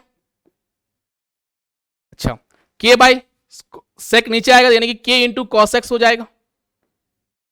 तो अब अगर आप ध्यान से देखें कॉस एक्स कैंसिल आउट हो गया, तो y इक्वल टू आप क्या बोलिएगा, तो साइन एक्स प्लस के इंटू कॉस एक्स, तो यही आपका क्या हो गया, तो सॉल्यूशन यानी कि समाधान हो गया। तो बिल्कुल अगर आप ध्यान से देखिएगा तो हमारे पास कौन सा ऑप्शन करेक्ट है, तो भैया जब सी लेते हैं तो के में आता है, के जब लेते हैं तो सी में आंसर आता है। तो ये तो आप झोल समझ ही रखे होंगे, सी लो या के लो कोई फर्क नहीं पड़ेगा, तो कोई दिक्कत नहीं है कि नहीं। तो जब हम सी लेते हैं तो आंसर के में आता है, जब के लेते हैं तो सी में आता है, बताइए खेला खेला हो जाता है ना। तो y equal to sine x plus k cos x यानी कि सी कॉस एक्स, तो बिल्कुल को ऑप्शन को टिक करके आप आगे बढ़ जाइएगा, इसका समाधान क्या है, तो यही है। चलिए बहुत ही बढ़िया। अब समाकलन गुणांक तो भैया आज ही आप निकाल ही दोगे, क्या ही दिक्कत है। अगेन यहां पे देखिएगा तो कॉस एक्स आ रहा है, minus of cos x, P का काम कौन कर रहा है, तो माइनस ऑफ कॉस एक्स कर रहा है। तो समाकलन गुणांक यानी कि इंटीग्रेटिंग फैक्टर क्या होता है, ई रेस पावर माइनस यानी कि पी डीएक्स, तो ई रेस पावर माइनस को बाहर कर दीजिएगा तो cos x dx, cos x का समाकलन क्या होता है, तो साइन एक्स, तो e raise power minus of sine x, यही आपके पास क्या हो जाएगा, समाकलन गुणांक यानी कि इंटीग्रेटिंग फैक्टर। तो यही आपका आंसर, बस चेक करो किसमें है, तो कॉम में ही है, टिक करके आगे बढ़ो। चलिए बहुत ही बढ़िया। समाकलन गुणांक बताइए, अब तो आप क्या ही बताएं, गर्दा उड़ा दीजिएगा, समझ रहे ना। तो अगेन पी का काम कौन कर रहा है, तो सेक एक्स, तो इंटीग्रेटिंग फैक्टर क्या हो जाएगा, तो ई रेस पर sec x dx, sec x का डिफरेंशिएशन, ओके ये आपके पास अलग है ना। तो अगर आप ध्यान से बताइए सेक एक्स का इंटीग्रेशन क्या होता है, log of sec x plus tan x होता था ना, बताइए, ये आपको ध्यान भी रखना था, हम लोग काफी समाकलन में ये चीज देख रखे हैं। तो सेक एक्स का तो यहां पे क्या हो जाएगा, तो लॉग बेस में ई, और यहां पे sec x plus tan x, तो अब सीधा आप यहां पे बोलिएगा ना कि ये बाहर आ जाएगा, तो sec x plus tan x, तो इस तरह से यही आपका क्या हो गया, तो समाकलन गुणांक आ गया। तो अगेन देख सकते हैं बहुत ही सिंपल वे में आप जो है यहां पे बढ़ रहे हैं। समाकलन गुणांक अगेन देख रहे कितना पूछता है, तो अब यहां पे पी का काम तो यही कर रहा है ना, तो अब आपका इंटीग्रेटिंग फैक्टर क्या हो जाएगा, तो ई रेस पर एक्स डीएक्स, तो इजिली आप देख सकते हैं, क्या देख सकते हैं कि ई रेस पर एक्स स्क्वायर बाई टू। तो बस अगर ऑप्शन में देखिएगा तो खो ऑप्शन बिल्कुल यही लिखा हुआ है, बहुत ही बढ़िया। चलिए बहुत ही अवकल समीकरण दिस का समाकलन गुणांक, तो ये अब जो है ना आप इसको बिल्कुल होमवर्क लें। अच्छा यहां पे कुछ बिल्कुल होमवर्क ले सकते हैं, हमें लगा टाइपिंग मिस्टेक है बट कुछ नहीं है, आप आराम से इसको कर सकते हैं। कुछ तो क्वेश्चन आप भी करो, है कि नहीं, एग्जाम आप ही को देना है, बिल्कुल गर्दा उड़ा देना है, समझ रहे ना। एकदम धुआं धुआं होना चाहिए। चलिए बहुत ही बढ़िया। अगर हम लोग यहाँ पे हल अब पूछ रहा है, हल क्या होगा, मतलब सॉल्यूशन, सॉल्यूशन मतलब हल, हल कैसे करेंगे। तो अगर हम लोग ध्यान से देखें तो पहले तो इस x को इस तरफ उचकाओ, मतलब क्या हुआ कि dy upon d x minus one upon x into y, और ये कितना हो जाएगा 2x² हो जाएगा क्योंकि x से आपने डिवाइड कर दिया। अब अगर हम लोग ध्यान से देखें तो p का काम -1 कर रहा है और ये किस तरह से आ गया है, तो ये आपके पास रैखिक अवकल समीकरण में आ चुका है, तो इसलिए p पहले निकाल लिया। अब इंटीग्रेटिंग फैक्टर इसका तो मैंने बार बार लिख रखा हूं, चलिए उसे एक बार और कर देता हूं, -1 अपॉन एक्स डी एक्स। अगर आप इसको ध्यान से देखिएगा तो -1 अपॉन को ln ऑफ एक्स, तो e raise power minus of ln of x, इसको क्या रखिएगा e raise power ln of x raise power -1, तो यही सीधा बाहर आ जाएगा एक्स रेस पावर -1, इसको क्या बोलिएगा तो 1 अपॉन एक्स। तो यही हमारे पास इंटीग्रेटिंग फैक्टर आ चुका है। अब हल के लिए क्या करेंगे, तो हल के लिए हम लोग y into integrating factor which is 1 upon x is equal to समाकलन इंटीग्रेटिंग, इंटीग्रेशन किसका, q का काम कौन कर रहा है 2x² कर रहा है, इंटू में इंटीग्रेटिंग फैक्टर यानी कि 1 अपॉन एक्स, और इसका समाकलन कर देना है। तो इस तरफ तो भैया y बाई एक्स ही रहेगा, इस तरफ एक x से x कैंसिल आउट होके 2x ओनली बचेगा इस तरफ, तो इसका जब कीजिए तो x² बाई 2, तो ओनली x², 2 से 2 कैंसिल आउट हो जाएगा, प्लस c तो बोल ही दीजिएगा। अब यहां पे अगर इस x को इस तरफ लेके जाइएगा तो y इक्वल्स टू आप क्या बोलिएगा तो x³ हो जाएगा प्लस c इंटू एक्स हो जाएगा। तो अगेन भैया जी ये k में ले रखे हैं तो c की जगह पे आप k मान लीजिएगा, तो आपके पास कौन सा हो जाएगा तो y equals to x³ plus cx यानी कि kx, यानी कि खो ऑप्शन अगेन आपका ट्रू हो जाएगा। तो बहुत ही सरल है, आराम से आप जो है ना गर्दा उड़ाइएगा। का समाधान क्या होगा, अब देखो अब यहां पे क्या है डिग्री 3 है, तो आप ध्यान रखना आप जो पढ़ते हो ना सिर्फ और सिर्फ उसी अवकल समीकरण का आप हल जानते हो, जब आपके पास आइदर वो किस तरह से होगा होमोजीनियस में रहेगा, तो लेकिन सभी जगह आप अगर ध्यान से देखो तो आपने अभी तक dy अपॉन dx टाइप से ही उसी का हल निकालते, मतलब उसका डिग्री यानी कि घात यानी कि 1। तो आप जो भी पढ़ते हैं ना उसका क्या होता है कि कोटि और घात दोनों 1 ही होते हैं, उसी का आप सॉल्यूशन फाइंड करते हैं हल। तो भैया जी अगर यहां पे देखिए तो कोटि तो 1 है लेकिन घात कितना है 3, तो इसका सॉल्व आप कोई मेथड नहीं है, there is no method to find higher degree order, यार समझ रहे हैं डिग्री ऑर्डर का differential equation, linear differential equation का ही आप सॉल्व करते जानते हैं, उसी का मेथड होता है, जो भी मेथड आप पृथक्करण विधि होता है या फिर आप होमोजीनियस मेथड जो आप देखते हैं या फिर आप लीनियर डिफरेंशियल इक्वेशन जो आप इंटीग्रेटिंग फैक्टर से आप करते हैं, तो ये सभी के सभी उसमें क्या होता है उसका ऑर्डर और डिग्री दोनों का दोनों 1 होता है। जब आपके पास ज्यादा आ जाए तो आपका मतलब हीट एंड ट्रायल, तो ऑप्शन से ही आप चेक करो, समझ, उस केस में आप डायरेक्ट ऑप्शन से ही चेक करना, समझ में आ गया होगा। तो अब अगर आप ध्यान से देखेंगे तो जहां जहां dy अपॉन dx तो y dy अपॉन dx क्या आ जाएगा 0 आ जाएगा, तो पहला अगर आप सेटिस्फाई कराइएगा तो बिल्कुल, अब यहां पे आपके पास कोई मेथड नहीं है, ऑप्शन से हीट एंड ट्रायल मेथड से ही आप कर सकते हैं, कब जब आपका ऑर्डर और डिग्री 1 से ज्यादा रहेगा, क्लियर है। तो अब अगर हम लोग इस चीज को ध्यान से देखें तो हम लोग जो हीट एंड ट्रायल मतलब ऑप्शन से ही देखेंगे, तो y इक्वल्स टू 2 मतलब dy अपॉन dx यहां से क्या आ जाएगा x के रिस्पेक्ट में किसी भी कांस्टेंट का तो 0 हो जाएगा, तो dy अपॉन dx जैसे ही रखिएगा पहला तो यहां तो 0 आ जाएगा, यहां पे x इंटू 0 और यहां पे y क्या है तो 2 ही है, तो क्या ये 0 के इक्वल हो रहा है क्या, तो नहीं ये 0 के इक्वल नहीं, मतलब ये क्या ये आपका नहीं है।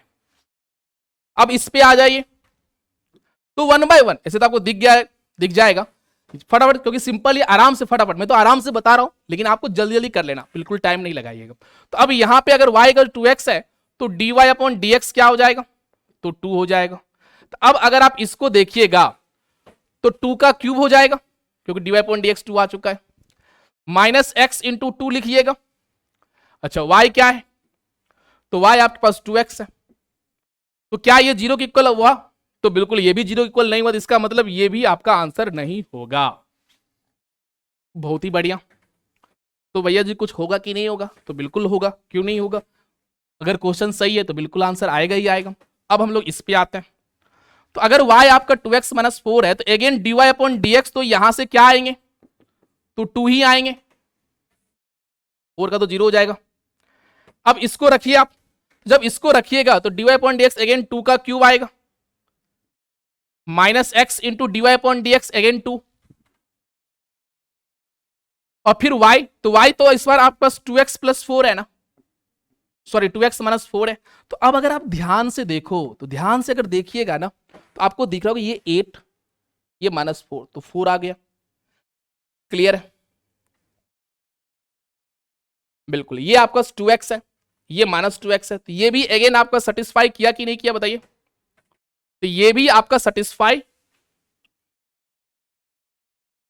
नहीं कर रहा है, क्योंकि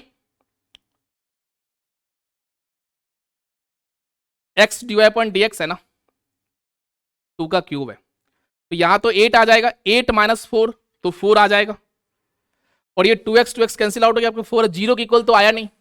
चलिए ये भी नहीं सेटिस्फाई किया। अब इस पे आते हैं, तो यहां से अगेन dy/dx निकालिएगा तो क्या आएगा, तो 4x आ जाएगा, और ये तो 0 हो जाएगा। अब इस पे अगर हम लोग देखें, तो dy/dx का x का क्यूब यानी कि क्या आ जाएगा, तो 4 का क्यूब x क्यूब हो जाएगा, माइनस x इंटू dy/dx यानी कि 4x। बिल्कुल सही बात है, 4x स्क्वायर आ गया। अच्छा, दूसरा आपका प्लस y, तो 2x स्क्वायर माइनस 4, तो क्या ये आ रहा है क्या, तो ये भी आपका नहीं है। इसका मतलब कहीं ना कहीं हम लोग जो है ना, यहाँ पे मिस्टेक है। मिस्टेक ये हो सकता है कि यहाँ पे 2 हो सकता, टाइपिंग एरर हो सकता है ना।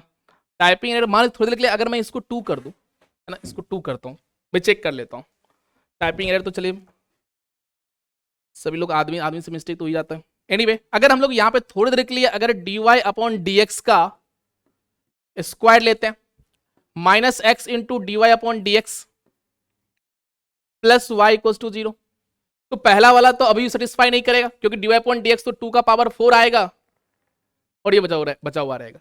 लेकिन अगर हम लोग इसमें 2x में भी 2 आ जाएगा, -4 ये बने। अच्छा, तो अगर हम लोग इसमें कि y इक्वल टू अगर 2x माइनस 4 को रखें, तो dy/dx क्या आएगा, 2 का power 2 minus x into dy/dx क्या आएगा, 2 ही आएगा। अच्छा, फिर प्लस y करेंगे तो यानी कि 2x माइनस 4, तो अब बिल्कुल आपको दिख रहा है कि ये -4 इससे कैंसिल आउट हो जाएगा, और 2x माइनस के साथ इसके साथ कैंसिल आउट 0 हो रहा होगा। तो इसका मतलब भैया जी समझ गए आप कि भैया जी गो आंसर ही है, और यहाँ पे जो है ना टाइपिंग मिस्टेक, इसको आप 2 कर लेना, 2 कर लेना, और इसको जो है ना आप मिटा दीजिए, है ना, आप इसको मिटा दीजिए और ये आंसर आपका करेक्ट हो जाएगा। क्लियर है? चलिए चलिए मैं इसको मिटा देता हूं।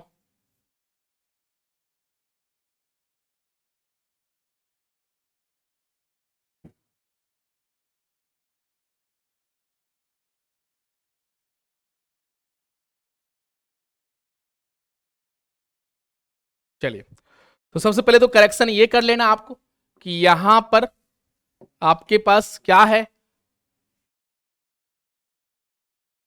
तो 2 है। क्लियर है? ये बिल्कुल आपको ध्यान रखना है कि ये यहां पे 2 था।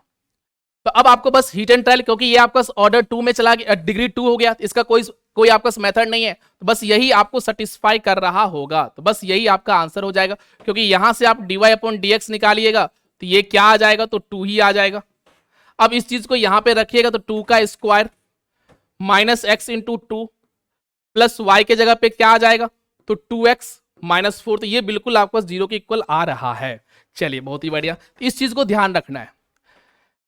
चलिए y 0 इक्वल टू -1, मतलब जब भी x आपका 0 है तो वो -1 की इक्वल, तो y ऑफ 1 का वैल्यू क्या होगा ये आपसे पूछ रहा है। तो सबसे पहले इसको आप वही सॉल्व करोगे, तो सॉल्व करिए। तो अगर आप इसको सॉल्व कीजिएगा, तो सबसे पहले हम लोग आराम से इसको सॉल्व करते हैं। कैसे आराम से करेंगे, तो सबसे पहले यहां पे dy/dx,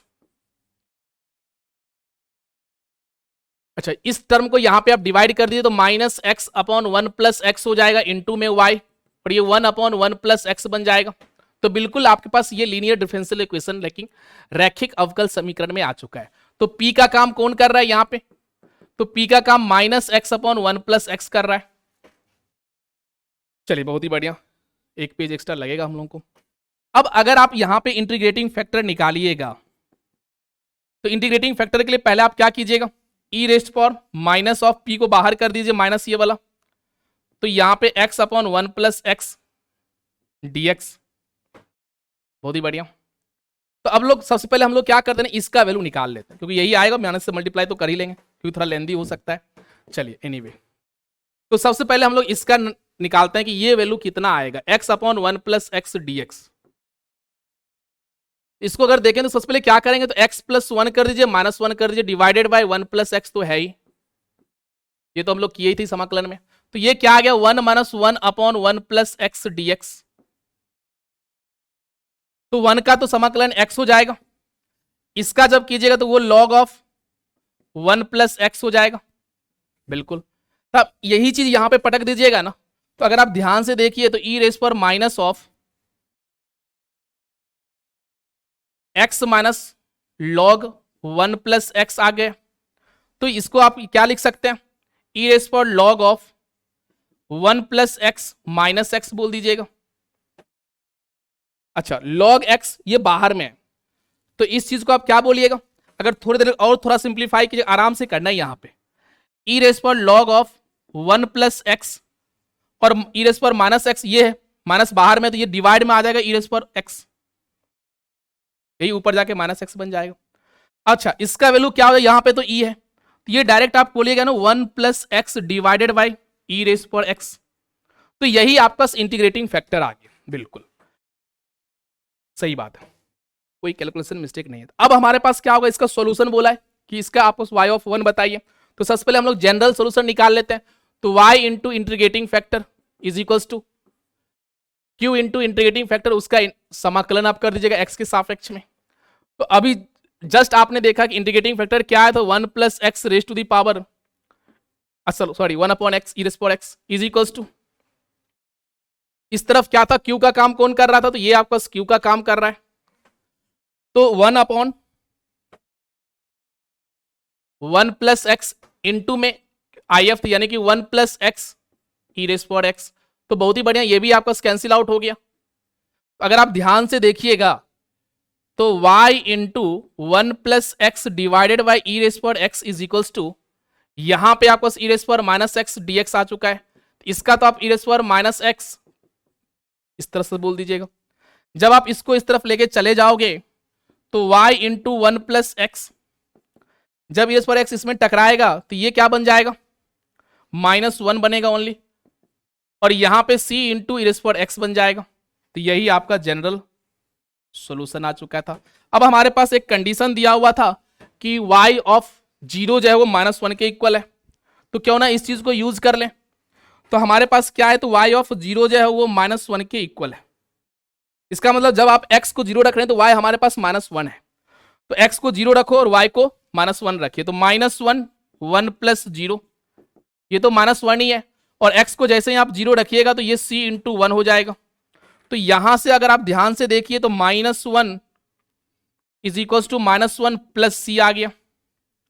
तो यहां से हमारे पास c का वैल्यू कितना आ गया, तो 0 आ गया। बहुत ही बढ़िया। तो c का वैल्यू जब 0 आ चुका है तो अब आपके पास ये टर्म गायब हो जाएगा, तो हमारे पास सिंपली क्या बचेगा, 1 plus x is equal to -1।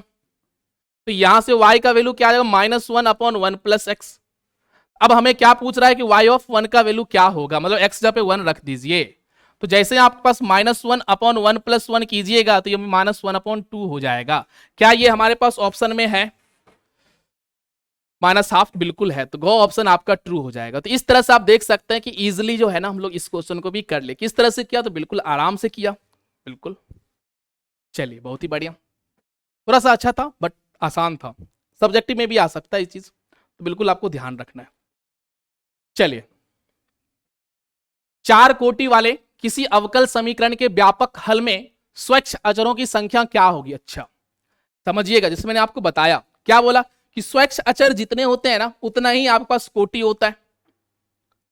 तो यहां पे एक चीज और ध्यान, व्यापक जनरल सॉल्यूशन, व्यापक मतलब जनरल सॉल्यूशन बोला है ना, तो वो आपका जनरल सॉल्यूशन में स्वच्छ अचरों की संख्या कितना आएगा, तो 4 कोटि का, इसका मतलब कितना होगा, उसमें स्वच्छ अचरों की संख्या कितना रहा होगा, तो 4 रहा होगा, है कि नहीं। तो बिल्कुल जब भी आपका जनरल सॉल्यूशन में अगर आप देखिएगा, जनरल सॉल्यूशन में उतना ही आर्बिट्री कांस्टेंट जितना है वही उसके डिफरेंशियल फॉर्म में उतना ही ऑर्डर तक जाता है। तो जैसे ही 4 कोटि बोल दिया तो यानी कि ऑर्डर उसका 4 है, इसका मतलब उसके जनरल सॉल्यूशन में स्वच्छ अचरों की संख्या कितनी रहेगी, 4 रही होगी। तो इस चीज को एज ए नोट बिल्कुल ध्यान रखना है, ऑप्शन आपका ट्रू हो जाएगा। चलिए नेक्स्ट क्वेश्चन पे आते हैं कि 3 कोटि वाले किसी अवकल समीकरण के विशिष्ट हल, अच्छा विशिष्ट हल और व्यापक हल, और यही चीज मैंने आपको बताया कि इस प्रीवियस क्वेश्चन में क्या था, तो यहां पे व्यापक हल था, जनरल सॉल्यूशन। अब ये क्या हो गया, विशिष्ट हल दिया हुआ, इसमें डिफरेंस समझना, क्योंकि 3 कोटि वाले किसी अवकल समीकरण के विशिष्ट हल में उपस्थित स्वच्छ अचरों की संख्या यहां भी पूछ रहा है। अगर आपने 3 बोल दिया तो ये आपका गलत हो जाएगा। ये व्यापक सॉल्यूशन जब रहता हल तो उस केस में आपका सी होता है, ये हो गया पार्टिकुलर सॉल्यूशन, विशिष्ट मतलब किसी पार्टिकुलर पॉइंट पे। तो पार्टिकुलर पॉइंट पे जब आप निकालते हैं ना किसी पार्टिकुलर पॉइंट पे, तो उसमें कभी भी स्वच्छ अचर संख्या नहीं, जैसे y equal to sine x है या y equal to sine x था, तो उसमें कोई भी एक फिक्स्ड कांस्टेंट रह सकता है, 2 sin x y equal to 2 sin x का सॉल्यूशन हो जाए, वो फिक्स, कभी भी स्वच्छ अचर आर्बिट्री कांस्टेंट इन्वॉल्व नहीं रहेगा पर्टिकुलर सॉल्यूशन में। मतलब विशिष्ट हल में कभी भी आपके पास आर्बिट्ररी यानी कि स्वच्छ अचरों की संख्या, उसमें स्वच्छ अचर मौजूद नहीं होता है। कांस्टेंट मौजूद हो सकता है लेकिन वो वेरिएबल नहीं रहेगा, ऐसा कांस्टेंट जो वेरिएबल हो, वेरी नहीं करता है। तो बिल्कुल इस चीज को ध्यान रखना है कि यहां पे 3 अगर टिक कर देते आपका गलत हो जाए, क्योंकि इसने विशिष्ट हल बोल दिया। पर्टिकुलर सॉल्यूशन में ऑलवेज कोई भी आपके पास स्वच्छ अचर मौजूद नहीं होता है, तो इसलिए आंसर घ अगेन आपका ट्रू का 0। समझ में आए, तो 3 कोटि रहता है या 4 कोटि रहता है ना, तब भी आपको विशिष्ट हल जैसे ही बोलता है स्वच्छ अचरों की संख्या उसमें क्या हो जाती है, तो 0 हो जाती है। तो आई होप कि ये आपको समझ में आ गया होगा। अगेन आप देखिए व्यापक हल में अब जनरल सॉल्यूशन अगेन बोला है, में स्वच्छ अचरों की संख्या, अगर आप देखिएगा इसको ध्यान से कि इसका कोटि कितना है, इसका कोटि अगर आपके पास 2 है, इसका मतलब ये हो गया ना इसके जनरल सॉल्यूशन में कितने स्वच्छ अचर होंगे, तो 2 हो जाएंगे। बिल्कुल, तो आराम से समझते हुए आपको सॉल्व करना है। चलिए तो अच्छा, अभी तो जस्ट मैंने आपको एक्स डी वाई है ना, इसका मतलब ऊपर में y रहा होगा, माइनस जैसे ही हुआ तो ऊपर वाले का पहले करते हैं फिर नीचे वाले को इनटू में, तो इजिली आपको दिख गया कि यहां पे ये x dx प्लस यहां पे क्या है, तो x dy है माइनस y dx है divided y x square plus y square है। तो ये जी भैया तो आपके पास एक्स स्क्वायर बाई 2 हो जाएगा प्लस, अब यानी कि इसको टेन इनवर्स में जैसे अभी प्रीवियस क्वेश्चन एक हम लोग पीछे देखे थे, तो अब ये क्या होगा, y ऊपर रहेगा नीचे में x रहेगा, तो जब u बाई v वाला फंडा लगाएंगे तो dy इंटू एक्स ये पहले रहेगा minus y into d x upon x square, है ना, इस तरह से। तो बिल्कुल आपको समझ में आ गया होगा कि ये आपस कौन सा आंसर करेक्ट होने वाला है। अब c को इस तरफ लो या इस तरफ लो या k बोलो कुछ भी लो, तो x square by x by y ये नहीं हो सकता है, y बाई एक्स, तो बिल्कुल ये ऑप्शन आपका ट्रू है। समझ में आया, चलिए बहुत ही बढ़िया। अब इसका भी हल आपसे पूछ रहा है, तो y dx upon x d y है, ओके माइनस है। तो एक तो वो भी कर सकते हैं कि आप y स्क्वायर से डिवाइड कर दीजिए, या फिर उससे अच्छा कि आप इस पूरे टर्म को यहाँ पे आप डिवाइड कर दीजिए। जैसे ही आप यहाँ पे डिवाइड कीजिएगा ध्यान से देखिए, तो एक्स वाई जब यहाँ पे आएगा तो dx अपॉन एक्स बन जाएगा माइनस, जब यहाँ पे डिवाइड हो तो एक्स एक्स कैंसिल हो के आपके पास dy अपॉन वाई हो जाएगा, और इस तरफ तो बहुत ही सिंपल सरल x आ गया, dx आ गया। अब इंटीग्रेट तो आप कर ही दीजिएगा, कोई दिक्कत नहीं है आपके लिए। तो x का तो ln ऑफ x बोल दीजिएगा या log x base e minus ln of y, और इस तरफ क्या आ जाएगा, तो x प्लस c बोल दीजिएगा। अब अगर आप इसको ध्यान से देखिए तो इसको आप क्या बोलिएगा, तो ln of x y is equal to x plus c. तो अब यहां से ये x इंटू वाई क्या बोलिएगा, तो ये e नीचे जाके, क्योंकि अगर आपका कभी भी इस तरह से लिखा हुआ है log a यहां पे b इक्वल टू n मान लीजिए, तो इसको अगर आप इस तरह से बिल्कुल बोल सकते हैं, ये यहां पे चला जाता है और b रेस पर n इस तरह से बन जाता है। बस log डिफाइन रहना चाहिए, मतलब ये पॉजिटिव बेस भी पॉजिटिव रहना चाहिए। तो जब भी ऐसा होता है ना, तो लॉग्स आप एक्सपोनेंशियल फॉर्म में आ सकते हैं, ऐसे a is equal to b raise पर n हो जाता है। तो वही चीज यहाँ पे बेस क्या है, तो e है। तो अब आप x रेस पर y इज इक्वल टू क्या बोलिएगा, e रेस पर x प्लस सी बोल दीजिएगा ना। इसको क्या दुनिया बोलेगा, कि दुनिया इसको इसी नाम से बोलेगा ना कि भैया जी ये c लिखो। अच्छा सी रेस पर इसको भी अगर आप ध्यान से देखें तो इसको एक k ही तो बोल दीजिएगा, कोई कांस्टेंट ही तो है, थोड़ा और सिंपल वे में। तो x y is equal to आप क्या बोलिएगा, k इंटू, अच्छा मैंने थोड़ा सा मिस्टेक कर दिया, ये माइनस था ना तो डिवाइड में आएगा। चलिए मैं इसको थोड़ा सा सिंप्लीफाई कर देता हूं।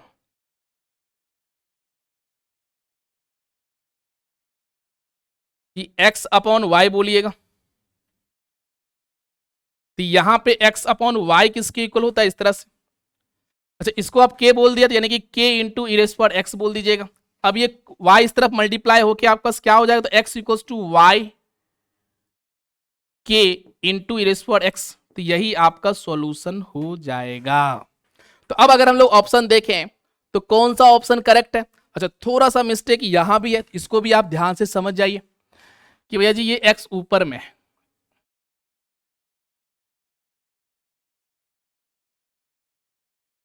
और यहां पे y भी ऊपर में है, तो ये क्या है, तो आपके पास ई रेस पर एक्स और ई रेस पर वाई था। अब अगर आप ध्यान से देखिएगा तो हमारा ऑप्शन कौन सा करेक्ट हो जाएगा, तो x इक्वल्स टू के वाई इंटू ई रेस पर एक्स, एक्स इक्वल्स टू के वाई इंटू ई रेस पर एक्स, तो बिल्कुल ख ऑप्शन आपका ट्रू हो जाएगा। तो बहुत ही आराम से आपको करने वाला एक क्वेश्चन ये भी था, आराम से आप कर सकते थे।